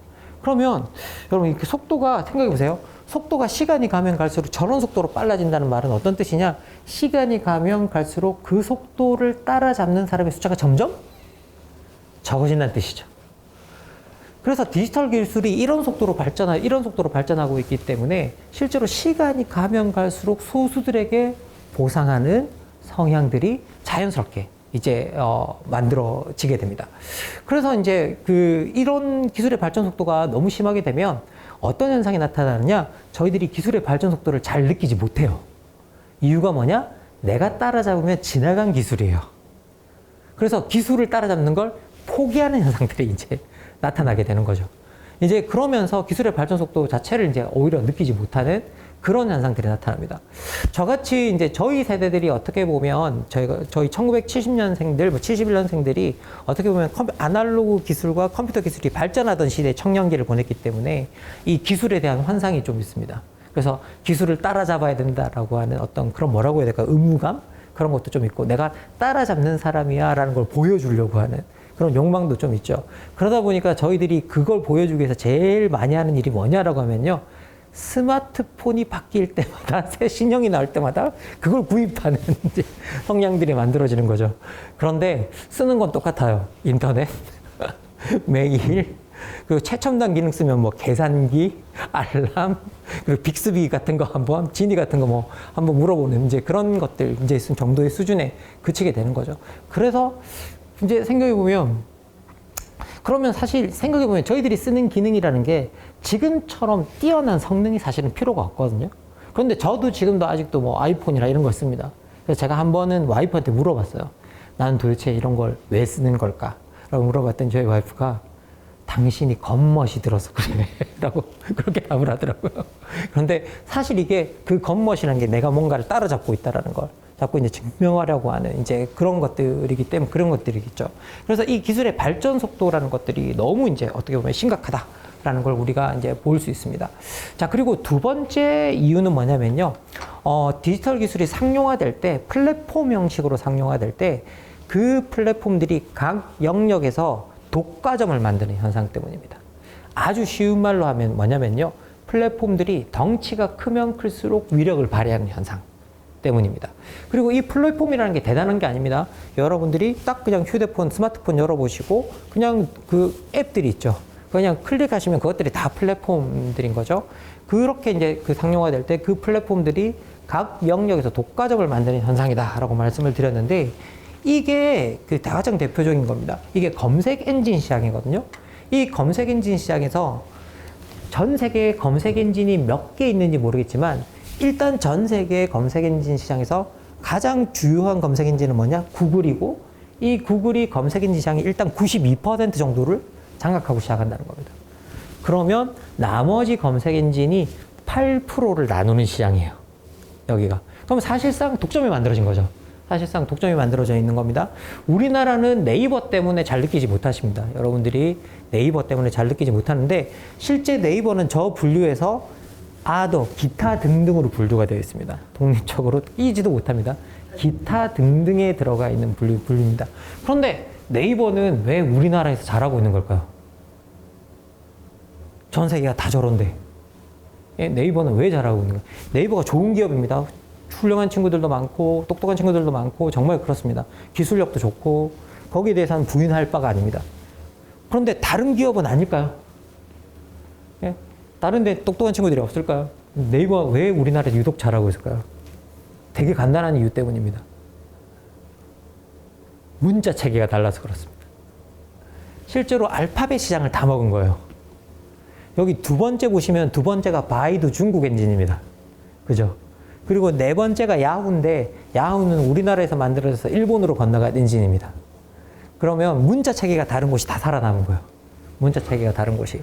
그래서 그러면 지금 네이버는 누가 먹여 살리고 있는 건가요? 세종대왕이 먹여 살리고 있는 거죠. 생각해 보시면, 예? 그분이 그래서 대단하신 겁니다. 예? 몇백 년 전에 뭘 내다보신 건지 잘 모르겠지만, 한글나라 오면 그냥 네이버는 그냥 축포 터트리고 막 세종대왕 동상 닦고 막, 그래야 되는 거죠. 생각해 보면. 어쨌든 이제 이렇게 되는데요. 실제로 이렇게 독과점을 만드는 현상을 제가 여러분한테 우리 그 사례로 하나 좀 설명을 해드리겠습니다. 구글이 좀 어렵다고 한다면, 실제로 저희 나라 메신저 시장에 들어가 보면, 우리나라 메신저 시장의 95%가량을 누가 차지하고 있느냐? 카카오톡이 차지하고 있습니다. 카카오톡이 차지하고 있어요. 이 말은 아주 간단하게 말하면 100명 중에 95명은 카카오톡을 들고 있다는 거죠. 그러면 여러분이 이제 101번째 이 메신저 시장에 들어가시는 분입니다. 소비자입니다. 그러면 여러분은 이 시장에 들어가면서 어떤 메신저를 제일 먼저 픽하게 될까요? 카톡이죠. 왜? 연결되는 게 목적이니까. 그러면 뭐냐? 이런 플랫폼들의 특징은 덩치가 커지면 사람들이 자발적으로 합류합니다. 자발적으로. 강요하지 않아도 자발적으로 합류하는 것들이 이제 만들어지죠. 그래서 모든 플랫폼들은 처음에 생겨났을 때 이윤을 남기려 하지 않습니다. 덩치부터 키웁니다. 덩치를 키워서 아주 확장해 나가는 거죠. 그래서 대부분의 성공한 플랫폼들은 뭘 끼고 있느냐? 그렇게 확장한 동안에 자기를 버틸 수 있는 펀드들을 끼고 있습니다. 국부 펀드니 뭐 커다란 펀드를 끼고 있는 거죠. 가장 대표적으로 지금 현재 우리나라 쇼핑 시장에 들어가면 쇼핑 그 앱 중에 여러분 아마 쿠팡이라는 거 알고 계실 겁니다. 다수 전 국민이 쓰고 있으니까 거의 다 아시죠? 자, 그런데 쿠팡 같은 거 여러분 들어가 보시면 쿠팡은 충성 고객보다 신입 고객의 혜택이 더 많습니다. 그러면 왜일까요? 이 말은 뭐냐? 여전히 덩치를 불리고 싶은 거죠. 덩치를 더 크게 불리고 싶은 겁니다. 자, 그러면 이렇게 덩치를 불리는 게 가장 어떻게 보면 큰, 그 플랫폼들이 하고자 하는 첫 번째 목표인데, 그럼 이렇게 덩치를 불리면 할 수 있는 일이 첫 번째 많아집니다. 저희들이 카톡으로 돌아오면, 카톡은 메신저인데, 메시지를 주고받는 거로는 돈을 크게 벌지 않습니다. 메시지를 주고받는 거로 돈 벌 수 있는 거, 이모티콘 정도밖에 없습니다. 이모티콘 정도밖에 없습니다. 그러면 카톡은 뭐로 돈을 벌겠느냐? 우리가 상상할 때 그럴듯한 거로 처음에 벌기 시작합니다. 뭐 카카오 스토리, 뭐 웹툰, 뭐 이렇게 디지털과 관련된 일인 것처럼 보이는 것들을 하고 있는데 이게 점점 뭐로 변해가느냐? 청소, 배달, 심부름 막 이런 것들로 이제 변하기 시작합니다. 자, 그러면서 뭐가 되느냐? 택시가 되죠. 그리고 우리나라 사실상 전 택시 독점 구조죠. 택시 독점 구조입니다. 그리고 또 하나 지금 이거 가지고 뭐 하고 있냐? 은행까지 하고 있죠. 이렇게 카톡이 가지고 있는 자회사가 한때 150개까지 달했습니다. 그리고 지금 정리가 되어서 한 120개 정도 이제 가지고 있죠. 그러면 여기에 자회사 120개를 가지고 연결된 자회사 120개를 가지고 상당히 많은 그죠? 수익을 창출할 수 있게 되는 겁니다. 예를 들어서 우리나라 SNS도 마찬가지입니다. 근데 SNS 같은 경우에는요, 국내적 규모가 아닙니다. 생각해 보시면 여러분 대부분 다 저희 세대들은 텍스트 베이스의 SNS를 많이 써서 페이스북을 많이 씁니다. 그리고 젊은 친구들은 이미지 형식의 SNS를 많이 써서 인스타그램을 많이 쓰죠. 그리고 인스타와 소위 그 페이스북을 합쳐서 이용자가 45억 명에서 50억 명 정도 됩니다. 그러면 지구 인구 절반이 SNS나 그 페이스북이나 아니면 인스타그램이라는 SNS를 쓰고 있는 거죠. 그런데 이게 미국의 메타라는 회사 하나 겁니다. 생각해 보시면. 그러면 지구 인구 절반이 이 회사를 위해서 컨텐츠를 만들고, 그리고 이 회사는 거기에 광고를 붙여서 돈을 버는 구조죠. 그럼 여기에 얼마나 많은 이윤이 쏟아져 들어올지 아마 여러분 이게 상상이 가는 이제 구조가 될 겁니다. 그래서 지금 현재 기본적으로 많은 이제 이런 일들이 일어나고 있는데요. 그리고 우리나라 로컬 앱에 들어와도 뭐 큰 앱이 아니고 로컬 앱으로 들어와도 우리가 또 이런 특징을 볼 수 있습니다. 여러분 배달의 민족 같은 거 많이 쓰시죠? 배달의 민족으로 주문을 하면 독일 민족이 배달을 옵니다. 왜? 독일 거니까. 그래서 여러분이 이 사실을 아시고 요기요로 주문을 하면 또 독일에서 배달이 옵니다. 왜? 같은 회사 거니까. 그래서 여러분이 이 사실을 아시고 너무나 화가 나셔서 배달 주권을 지키기 위해서 쿠팡이츠로 주문을 하면 일본에서 절반이 배달이 옵니다. 왜? 절반의 자본은 일본 거니까. 그러면 절반이라도 지켜서 다행이라고 생각하지만 쿠팡은 어디에 상장이 돼 있어요? 미국. 그럼 이유는 어디로 빠져나간다는 거야? 미국 시장으로 빠져나가는 거죠. 그래서 기본적으로 디지털 앱은 거의 다 초국경적으로 움직입니다. 하나의 예를 들어서 일본에서 카카오톡 같은 역할을 하고 있는 게 라인입니다. 네이버 거죠.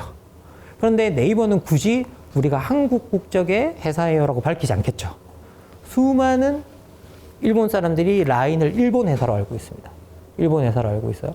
그러면 굳이 이런 방식으로 밝히지 않는 이런 플랫폼들이 초국경적으로 움직이면서 수많은 수익을 창출해내는 어떤 그런 구조를 가지고 있습니다. 그래서 디지털적으로 부가 자꾸 몰려 들어가는 현상이 나타나게 된다라는 거 말씀드리겠습니다. 자, 그리고 세 번째는요, 이제 어쩌면 여러분들이 자녀가 있다면 여러분 자녀들의 미래가 될 수도 있고, 조카들이 있다면 조카들의 미래가 될 수도 있다라는 생각이 듭니다. 기본적으로 이제 저희들이 디지털이 만들고 있는 일자리 지형을 봐야 되는데요. 지금 디지털 같은 경우에는 중숙련 일자리를 대체하는 성향이 있다라고 이야기를 하고 있습니다.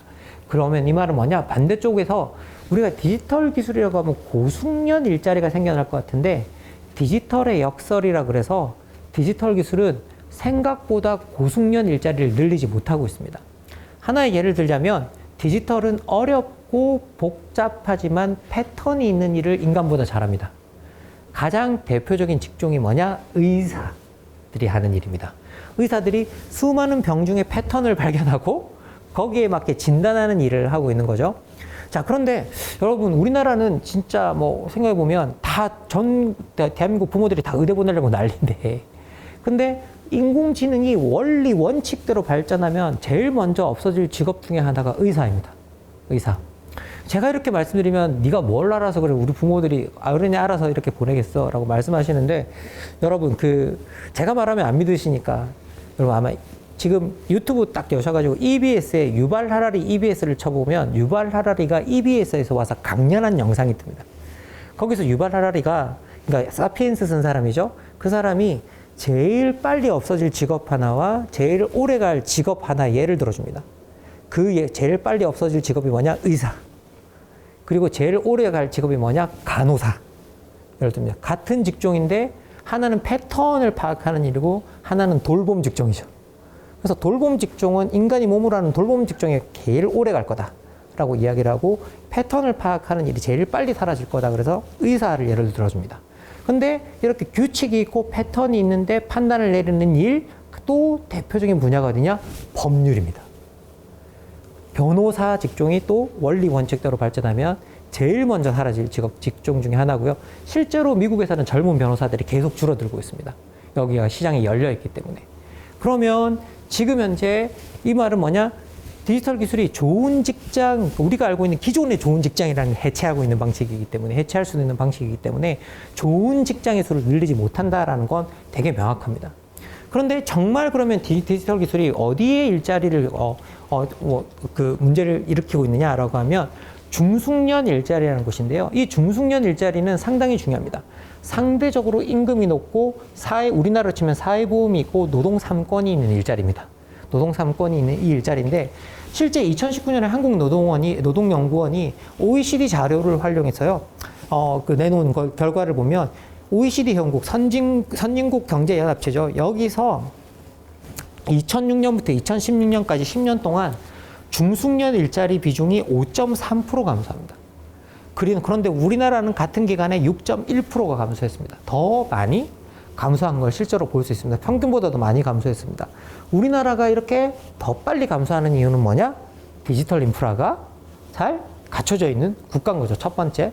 그리고 그 내부를 들여다보면 가장 중요한 이유가 뭐냐라고 하면 우리나라 제조업에서 로봇 대체도가 엄청나게 빠른 속도로 진행되고 있습니다. 우리나라는 노동자 1만 명당 로봇 대수를 뜻하는 로봇 밀집도가 전 세계에서 1위입니다. 우리나라가 가장 높습니다. 그리고 우리나라 지금 기업은 돈을 벌면 사람을 고용하는 대신 공장에서는 정말 로봇을 쓰는 일들이 만들어지고 있습니다. 그리고 두 번째는 뭐냐? 우리나라가 원래 대학 졸업자들이 워낙 많아서 사무실에 인공지능이 들어와서 일자리를 대체하는 건 상대적으로 잘 방어하고 있었던 편입니다. 왜? 그쪽을 방어하지 못하면 일자리가 줄어드니까. 대졸자 일자리도 줄어드니까. 우리나라는 지금 대졸자가 거의 70% 80%니까 그쪽 일자리를 방어하기 위해서 그나마 잘 막고 있었는데 이게 언제 무너지느냐? 팬데믹 기간에 무너집니다. 왜? 팬데믹 기간에 재택근무를 해야 되는데 문제는 뭐냐? 이게 사무실에서 필수적으로 해야 될 업무들이 있는 거죠. 그래서 그런 업무들을 대체하기 위해서 사무실에서 인공지능이 이제 대체하는 경향이 만들어집니다. 그래서 실제로 이게 한국은행에서 코로나 20개월 동안 이제 그 만든 자료를 들여다보면요. 여기서 보시면 이 기간 동안에 중숙녀 일자리가 1.7%나 감소한 거 여러분 보실 수 있습니다. 생각보다 고숙녀 일자리 이때가 디지털 전성기인데 그죠? 이 팬데믹 기간이 0.5%밖에 늘어나지 않았습니다. 정작 일자리는 어디서 늘어났느냐? 저숙련 일자리에서 늘어났습니다. 그럼 저숙련 일자리는 어디서 늘어났느냐? 저숙련 일자리가 바로 청소, 배달, 심부름, 데이터 라벨링과 맞물려 있는 디지털 일자리였습니다. 플랫폼들과 맞물려 있는 다 디지털 일자리였습니다. 그러면 디지털 쪽에서 정작 늘린 일자리는 어디에 있느냐? 저숙련에 있다는 거죠. 중간 숙련 일자리를 줄이고 저숙련 일자리를 줄였다는 겁니다. 이게 임금의 차원에서 보면 중숙련 일자리가 저숙련 일자리로 왔다는 건 임금이 상대적으로 떨어졌다는 거죠. 임금이 떨어졌다는 겁니다. 그런데 지금 현재 쿠팡 정도를 제외하면 여러분 집 앞에 그냥 배달의 예만 들겠습니다. 여러분 집 앞에 배달하시는 분들의 신분이 다 뭐냐? 사장님입니다. 왜? 독립사업자이기 때문에. 그러면 내가 사장님이라는 뜻은 어떤 뜻이에요? 사회보험을 누가 줘야 된다는 거예요? 내가 줘야 된다는 거죠. 그리고 신분이 사장님이면 노동 3권이 없다는 거죠. 없다는 겁니다. 자, 그러면 지금 디지털은 어떤 방식으로 발전하고 있느냐? 임금을 떨어뜨리고 사회보험을 해체하고 노동 3권을 없애는 방식으로 발전을 하고 있는 거죠. 그래서 이게 상당히 심각한 이제 문제가 될 거다라고 이제 이야기를 하고 있는 부분입니다. 그래서 여러분 앞으로 이제 미래시장, 제가 오늘 그런 자기개발 강연은 아니라 이런 말씀을 드리기는 못한데 가끔씩 강의를 가면 그럼 이런 상황에서 우리 아이들에게 무슨 교육을 시켜야 되냐라고 물으시는 분들이 진짜 많으십니다. 근데 제가 여러분한테 말씀드리고 싶은 건 뭐냐면요. 어떤 직종이 살아남는가를 예측하는 건 이제 되게 무의미하다라는 겁니다. 여러분 2016년쯤에 한국고용정보원에서 가장 오래 갈 직종으로 나왔던 게 작가 예술가군이었습니다. 1에서 6위를 다 차지하고 있었는데 2024년 표를 보면 제일 먼저 대체될 직업군에 들어가 있습니다. 왜? 생성형 인공지능이 나온 거죠. 그래서 제일 오래 갈 직업에서 제일 빨리 대체될 직업으로 넘어가는데 10년이 안 걸렸습니다. 그럼 이건 뭐냐? 예측한다라는 게 되게 무의미하다는 거죠. 그러면 앞으로 뭘 해야 되느냐? 그냥 자기 하고 싶은 일을 해야 되는 거예요.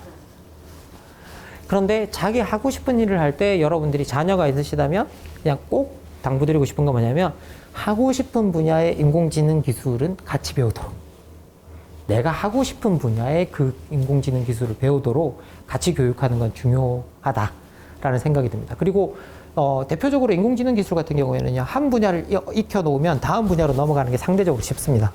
그래서 여러분께 그렇게 가시면 될 것 같다. 그냥 짧게 지나가면서 여러분께 그냥 말씀을 드리겠습니다. 자, 어쨌든 우리가 지금까지 3가지 이유를 찾아냈습니다. 첫 번째는 뭐냐? 발전 속도가 너무 빠르다. 그리고 두 번째는 뭐냐? 소위 말해 각 영역에서 독과점을 만드는 네트워크 효과가 있다. 그리고 세 번째가 바로 이렇게 중숙련 일자리를 줄이고 저숙련 일자리를 늘리는 패턴이다. 그리고 실제로 저숙녀 일자리는 거의 지금 뭐 해마다 거의 이쪽에서 10만 개 정도의 일자리들이 뭐 창출되고 있는 어떤 그런 상황입니다. 그래서 제가 알기로는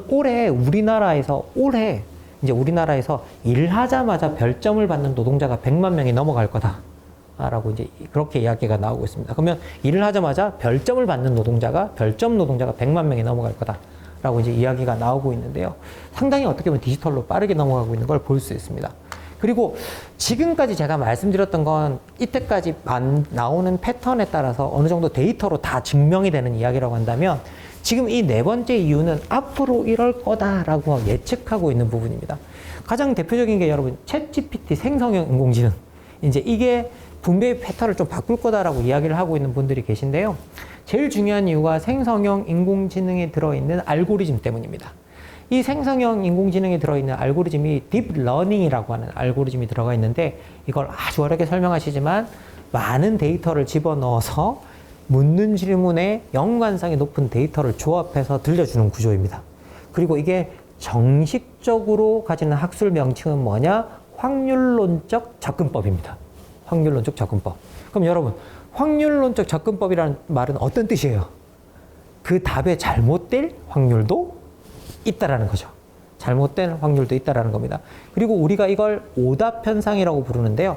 실제로 이걸 영어로는 hallucination 현상, 우리는 환각 현상이라고 부릅니다. 이걸 그냥 오답 현상이라고 하면 될 텐데 이걸 왜 환각 현상이라고 번역하는지는 잘 모르겠습니다. 자, 그런데 요 현상 때문에 여기 보시면 2023년에 세계보건기구에서 성명이 나옵니다. 야, 자꾸 생성형 인공지능에 건강 지식을 묻고 있는데 이거 하지 말라 라고 이야기하는 겁니다. 이거 잘못하면 큰일 난다. 반드시 전문가의 엄격한 검증과 감독을 거쳐서 사용해야 된다. 이 말은 뭐냐라고 하면 생성형 인공지능을 쓰는 데 있어서 초고숙련 전문가들이 점점 더 필요해질 거다라는 이야기입니다. 그러면 결국은 이건 뭐냐라고 하면 소수의 전문가들에게 더 유리한 구조가 만들어질 거라는 건데요. 실제로 지금 생성형 인공지능이 내주는 답의 질도 여러분이 묻는 명령어의 질의 좌우가 됩니다. 그걸 우리가 프롬프트라고 부르는데요. 그 명령어를 여러분 전문가들이 더 잘 만들까요? 일반인들이 더 잘 만들까요? 당연히 전문가들이 더 잘 만들게 되어 있는 구조입니다. 그래서 전문적 지식인이 있는 사람일수록 생성형 인공지능도 더 많은 혜택을 주게 될 거다라고 이야기를 하고 있는데 이건 앞으로 이제 데이터를 통해서 증명되어야 될 이야기고 이렇게 예측은 하고 있다라는 걸 이제 잠시 말씀을 드렸습니다. 그러면 지금까지 여러분께 왜 이렇게 디지털 기술이 격차를 벌이는지를 좀 설명을 드렸습니다. 그리고 이건 이제 우리 젊은이들이 사실상 다 알아요. 이게 2022년에 우리 젊은이들이 가고 싶은 기업입니다. 10개의 기업. 여러분 보세요. 삼성전자, SK텔레콤, 네이버, 카카오까지 1등 다 뭐예요? IT 기업이죠. 그리고 현대자동차 거쳐서 토스, 그죠? 구글 코리아 라인. 전체 7개 중에 대놓고 IT 기업이 7개입니다. 대놓고 IT 기업이 7개입니다. 그리고 여기서 사실상 부가 창출되어 있고요. 그리고 여기 보십시오. 이게 세계 부자 명단이에요. 80% 이상이 IT 부자입니다. 세계 부호들도. 그리고 이렇게 일론 머스크 같은 사람들 보십시오. 이게 2022년 자료인데 올해 여러분 일론 머스크가 관세 때리기 전에 관세 때리면 한 10% 빠지긴 했는데 관세 때리기 전에 평가된 자산이 650조 정도입니다. 650조, 오, 돈은 크다 그러지만 감은 없잖아요. 올해 우리나라 예산이 670조 정도 아닌가요? 예? 그런데 개인이 650조 정도를 들고 있는 겁니다. 여기 보면 중간에 이 IT 부자들 사이에 낄 수 있는 사람 누구예요? 저기 4등 보시면 루이비통 사장님 정도밖에 없습니다. 예? 다 IT 부자죠. IT 부자들입니다. 다 이렇게 IT 쪽으로 다 부가 실질적으로 집중되고 있는 게 이제 어떻게 보면 드러나고 있는 거죠. 그리고 실제로 여러분 우리가 들여다보면 이렇게 부가 한쪽으로 집중이 되면 여러 가지 문제가 생깁니다. 근데 왜? 여러분 생각해 보세요. 한 사람의 부자가 아무리 돈이 많아도 쓸 수 있는 돈의 한계가 있겠죠. 그런데 돈이 한쪽에 다가 있고 나머지 사람에게 없다라는 건 소비력이 없다라는 거잖아요. 생각해 보면. 그러면 이렇게 부가 한쪽으로 몰려 들어가면 국가는 무조건 재분배에 나서게 되어 있습니다. 경제를 돌리려고라도. 왜? 사실 국가의 복지 정책은 복지라는 개념도 있지만 다수에게 소비력을 줘서 더 국가 경제를 잘 돌리려고 하는 이제 그런 플랜에도 오히려 더 가깝습니다. 자, 그런데 문제는 뭐냐? 이렇게 국가가 개입을 하면 제일 많이 내세우는 이유가 뭐냐면 시장에서 잘 분배하고 있는데 국가가 왜 개입하냐? 라는 비판이죠. 그리고 요 비판의 가장 핵심은 능력주의죠. 능력대로 잘 분배되고 있다라는 겁니다. 그리고 우리나라는 이런 비판이 가장 잘 작동하는 국가 중에 하나인데 그 이유는 뭐냐? 우리나라가 능력주의 국가이기 때문입니다. 이게 2018년에 한국 리서치에서 한국인의 공정성 인식 조사 보고서라고 해서 만든 겁니다. 그리고 이 보고서 만드신 분 지금 국회 입법조사처장님이십니다. 이 자료 만드신 분 국회 입법조사처장님 되셨어요. 그런데 이분이 이걸 만들 때 뭐라고 질문을 하셨냐면요. 어떻게 임금을 주는 게 공정한 분배이겠습니까? 라고 물었습니다. 그랬더니 능력과 노력별로 보수의 차이가 크면 클수록 공정하다에 66%가 답합니다. 그리고 적을수록 좋다 27%. 그러면 적을수록 좋다보다 거의 2.5배 정도가 많은 걸 실제로 볼 수 있죠. 크면 클수록 좋다. 그런데 이걸 조사할 때 연령별, 소득별, 이념 성향별로 나눠서 조사했습니다. 그런데 아무 관련이 없었어요. 모든 연령대, 모든 소득대, 모든 이념 성향대에서 이 능력주의를 다 지지합니다.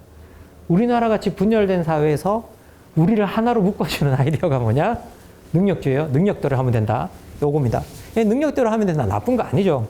그런데 이렇게 66%가 보수의 차이가 크면 클수록 공정하다라는 걸 지지하고 있는 사회입니다. 그러면 실제로 우리는 어떻게 분배되고 있을까를 이제 들여다봐야 되는데요. 제가 가장 대표적인 자료 하나로 여러분께 요거만 보여드리겠습니다. 이게 2018년에 연봉 분위별로 나온 평균 연봉입니다. 그러면 이때 상위 10%가 9,931만 원입니다. 평균이. 그러면 이거 뭐냐?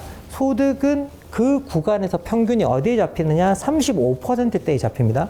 그러면 여기서 보시면 대한민국 3.5%가 9,931만 원 정도 받았다는 겁니다.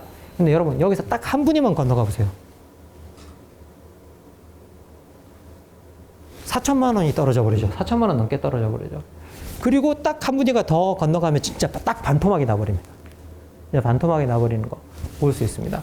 그리고 이걸 갖다가 그래프로 딱 그려놓은 게 요겁니다. 1억 원 이상 3.2%.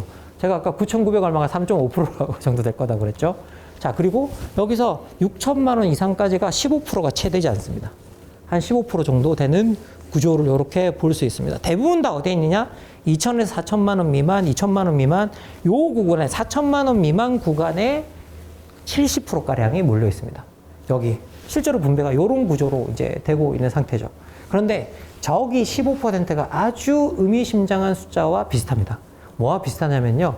우리나라의 대기업의 규모를 300인으로 기준으로 할 거냐, 500인을 기준으로 할 거냐에 따라서 기본적으로 대기업이 제공하는 일자리 수가 12에서 15% 정도 됩니다. 그런데 그 15% 정도와 되는 이제 그 규모가 비슷한 거죠. 그리고 이렇게 극단화되는 이유를 실제로 많은 곳에서 대기업의 높은 임금 때문이다라고 이제 분석하고 있고 대기업의 일자리 수와 일치하는 것들을 우리가 볼 수 있습니다. 여기서 보시면 대기업에서 2017년, 18년에 여기서 보시면 대기업에서 정규직으로 연봉을 받고 있었으면 상위 11%. 그죠? 그리고 중소기업에서 정규직으로 임금을 받고 있으면 우리나라 딱 평균 34%, 5%. 이때 딱 들어가는 거 이제 보입니다. 자, 그리고 여기서 보시면 아시겠지만 이 당시에 대기업이 중소기업이 대기업이 한 60% 정도를 보상하고 있었습니다. 60% 정도 보상하고 있었는데 이게 2023년입니다. 2023년에는 대기업의 절반도 중소기업이 보상을 못합니다. 그러면 이건 뭐냐라고 하면 점점점 차이가 더 계속 벌어지는 패턴으로 가고 있다는 걸 우리가 이제 실제로 볼 수 있게 되는 거죠. 그런데 여러분 생각해 보시면 여기 보시면 우리나라에서 능력과 노력에 따라서 보수의 차이가 크면 클수록 좋다가 66%인데 실제로 그걸 보상하는 구간은 어느 정도라는 거예요? 한 15% 정도 되는 구간이라는 거죠. 그러면 얼마나 치열한 경쟁이 벌어지겠어요? 그 안에 진입하기 위해서. 그리고 당연히 그 제한적으로 보상되는 그 모순적 상황에서 만약에 누군가가 무임승차한다? 이제 있을 수 없는 일이 되는 거죠. 그래서 엄청난 무임승차에 대한 경멸, 혐오 현상이 따라오게 되어 있습니다. 그래서 기본적으로 능력주의 사회가 되어갈수록 이제 경쟁 사회가 되고 경쟁 사회일수록 당연히 이제 혐오는 따라오게 되어 있는데요. 실제로 우리나라 능력주의 이제 뭐 이야기를 할 때 이제 또 하나의 더 큰 문제가 뭐냐, 우리나라 같은 능력주의 사회에서 더 큰 문제는 뭐냐면 능력주의 사회에서는 밀려난 사람들이 도움을 요청하지 못하는 현상들이 만들어집니다. 그 이유를 가장 잘 설명해 줄 수 있는 게 이 능력주의라는 용어를 일반화시키는데 가장 기여했던 영국의 사회학자인 마이클 영의 설명을 보면 알 수 있습니다. 이 마이클 영의 이 능력이라는 메리트가 IQ로 대표되는 지능과 노력으로 만들어지는데 노력은 기본값이야 라고 이야기합니다. 아이들은 태어나서 비슷한 교육과정을 거치고 수많은 노력한 아이들이 나오는데 그 노력한 아이 중에 재능이 뛰어난 아이들이 성공의 스팟을 가져간다 라고 이야기합니다. 그러면서 재능이 훨씬 더 중요한 요소다라고 이야기하죠.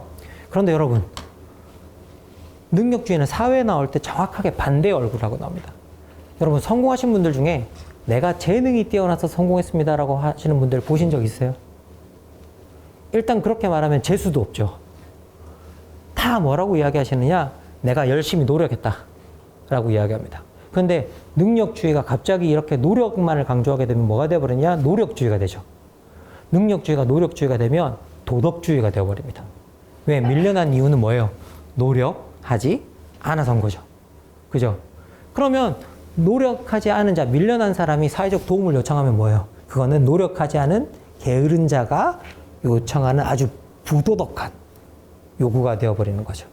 그래서 능력주의 사회가 되어갈수록 도움을 요청하지 못하는 현상들이 만들어집니다.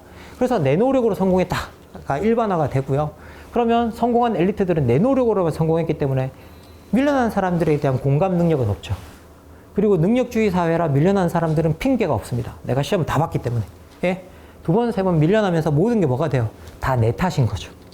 다 나의 탓이다가 거울상이 되어버리는 이야기가 만들어집니다. 자, 그러면 이렇게 능력주의가 노력주의가 되면 어떤 일이 일어나느냐? 성공한 사람들은 자신들은 노력한 자로서 도덕적 우월성을 주장하게 되고요. 밀려난 사람들은 밀려난 것도 서러운데 게으른 사람이 됩니다. 그리고 사회적 도움을 요청하면 부당한 요구를 하는 이제 그런 세력이 되어버리죠. 그래서 능력주의 사회가 사회적 도움이 부재한 곳이 되기가 십상이다라고 이렇게 이제 이야기를 하고 있습니다. 능력주의라는 용어를 일반화시키는데 기여한 마이클 영이 능력주의의 부상이라는 책에서 이렇게 이야기합니다. 능력을 결정적 요소로 보는 만연한 인식 때문에 아무 능력도 없는 다수가 무기력한 나락에 빠진다는 사실을 우리가 지적 안 하면 우리는 사회학자로서 사명을 다하지 못하는 셈이다. 이렇게 절망에 빠지는 사람은 사회에 제대로 항의하지도 못하기 때문에 왜? 시험을 받고 자기 잘못은 자기이기 때문에 항의도 못하는 거죠. 항의도 못합니다. 그러면 뭐냐? 자기 자신에게 분노를 돌리게 된다는 거예요. 이건 뭐냐? 자기 혐오 현상에 빠지게 된다. 자기를 미워하는 현상에 빠지게 된다는 겁니다. 그러면서 더욱더 무력해지면서 확실하게 절망에 빠진다라고 하는데 이건 능력주의 사회의 교실을 보면 알 수 있습니다. 앞에 애들은 열심히 공부하고 뒤에 애들은 다 쓰러져 자고 있죠. 한 교실에서 이런 일들이 일어나게 됩니다. 그리고 더 큰 문제는 뭐냐? 이렇게 자기 자신에게 분노하는 일, 자기 혐오 현상이 자기 안에 갇혀 있지 않다라는 겁니다. 실제로 지그문트 바우만이라고 하는 사회학자가 어떤 인간도 자기를 미워하는 마음을 끝까지 자기 안에 담아두지 못한다라고 이야기하죠. 그러면 바깥으로 튀어나오는 거죠. 그런데 능력주의 사회에서는 나를 불행하게 한 사람이 누구인지 확실하지 않죠. 그럼 그 대상이 누가 될까요? 불특정 다수. 여러분들이 지금 목격하고 있는 일들이 능력주의 사회에서 나타나는 전형적인 현상 중에 하나입니다. 자, 그러면 제가 능력주의, 디지털 뭐 다 설명을 드렸는데요. 이게 전 세계에서 입시가 제일 빡센 네 나라, 한국, 중국, 일본, 미국의 대학생들에게 너에게 고등학교는 어떤 곳이었니라고 물어봅니다. 2018년에 KDI에서 자, 국책연구원이죠. 자, 물어봤더니 한국 보십시오. 사활을 건 전장터였다. 80.8%. 그리고 더 웃긴 건 뭐냐?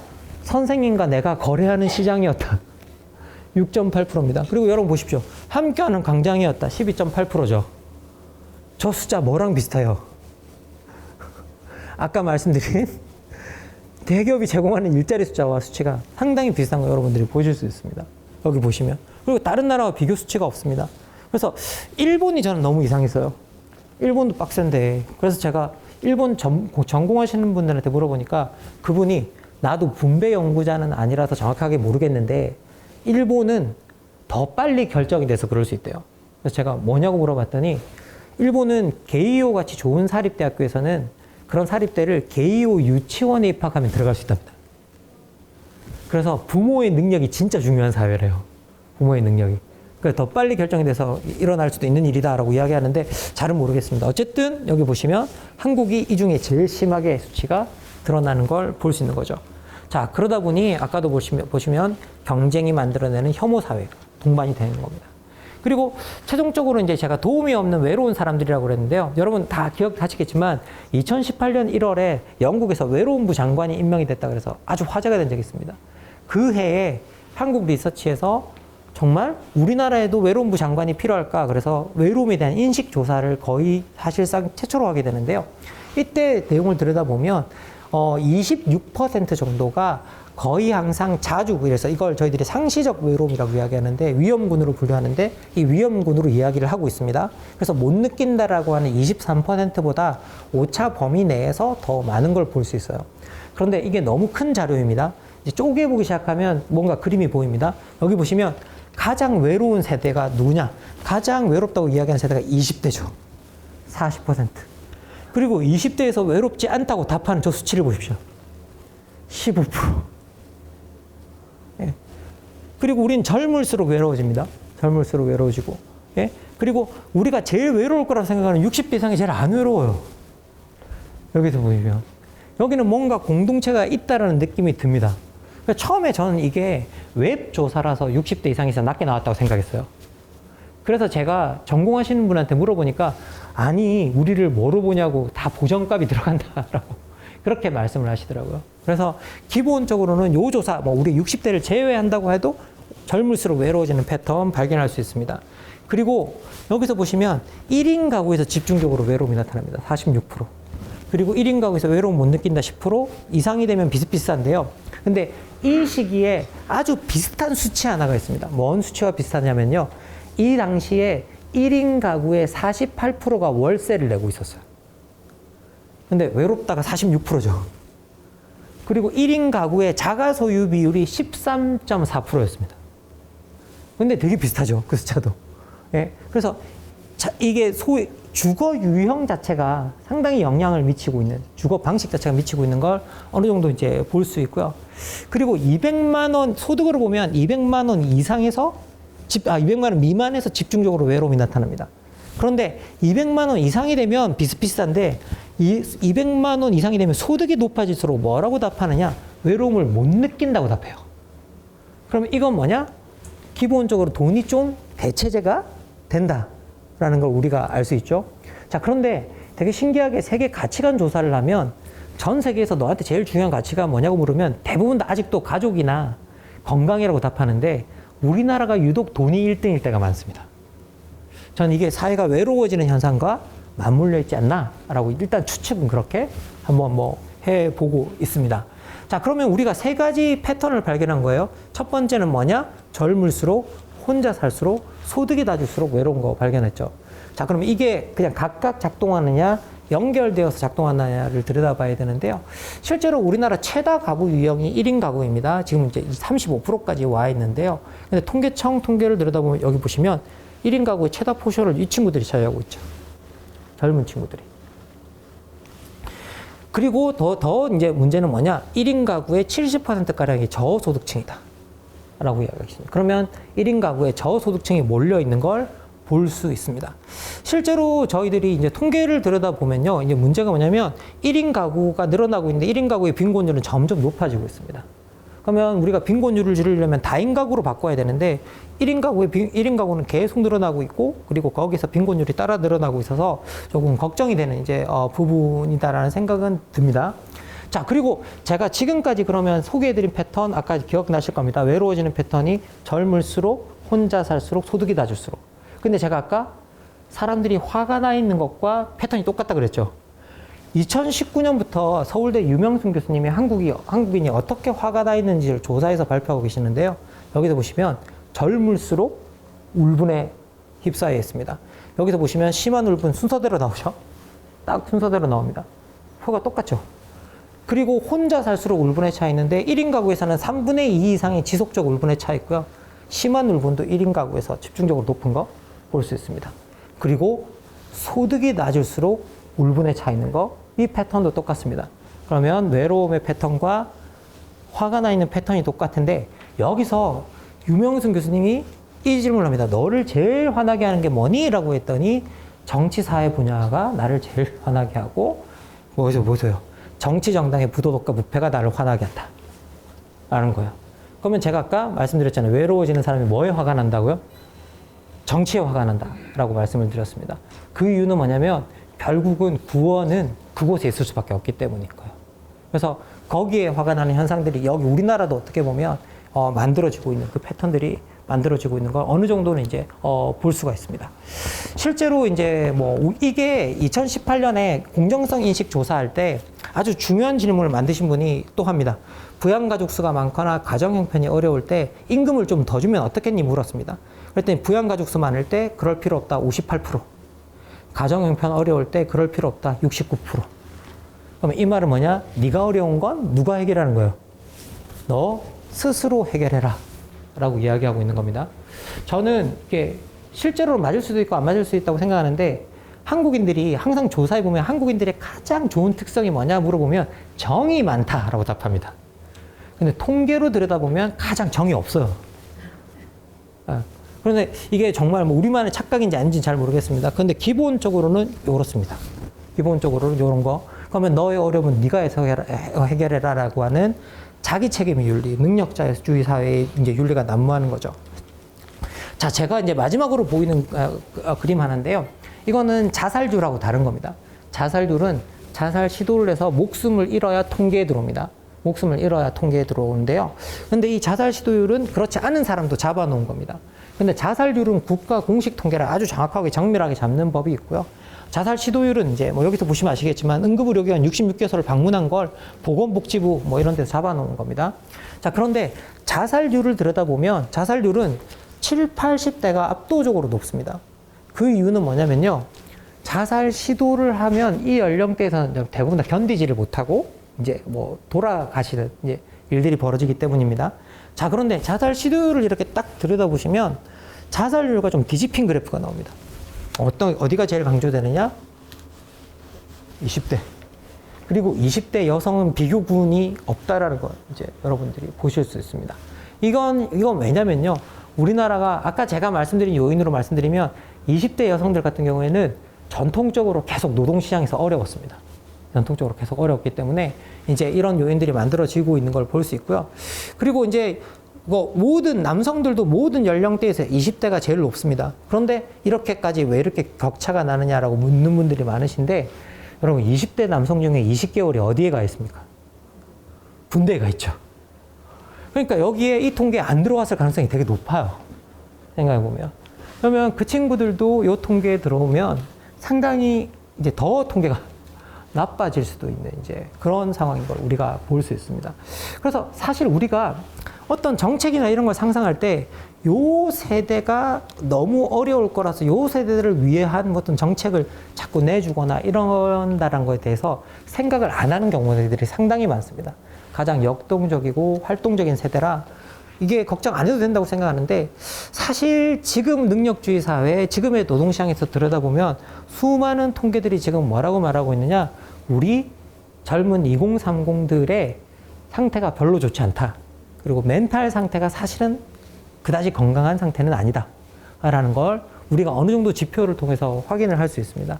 그래서 사실 우리가 아까도 말씀드렸다시피 우리나라는 전통적으로 노인, 어린이, 그리고 장애인 중심으로 복지가 지어져 왔는데 사실 지금 돌봄이나 이런 것들을 우리가 상상해 볼 때 여러 통계는 오히려 이 세대도 필요하다라고 이야기를 하고 있는 거죠. 그리고 더 나가서 여러분 그 고독사 통계 같은 것들을 들여다보면 고독사 같은 경우에는 50대 남성이 정말 엄청나게 집중적으로 몰려 있습니다. 그리고 더 또 안타까운 건 뭐냐면요. 지금 20, 30대 고독사가 계속 늘어나고 있거든요.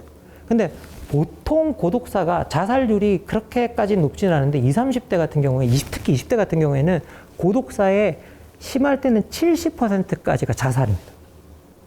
자살. 그래서 이 부분이 어떻게 보면 이 20대들 이 부분 같은 경우들이 우리가 좀 집중적으로 좀 살펴봐야 될 세대들이 아닌가라는 생각이 듭니다.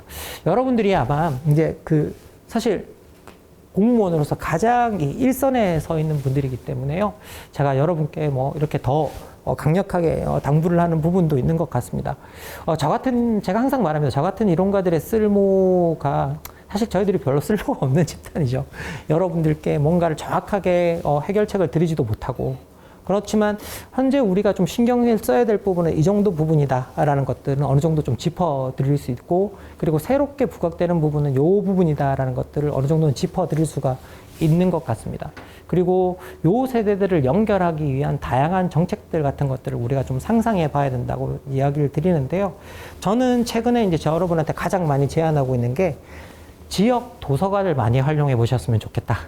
왜? 취업 준비하는 친구들이 가장 많이 모이는 곳이에요. 거기가.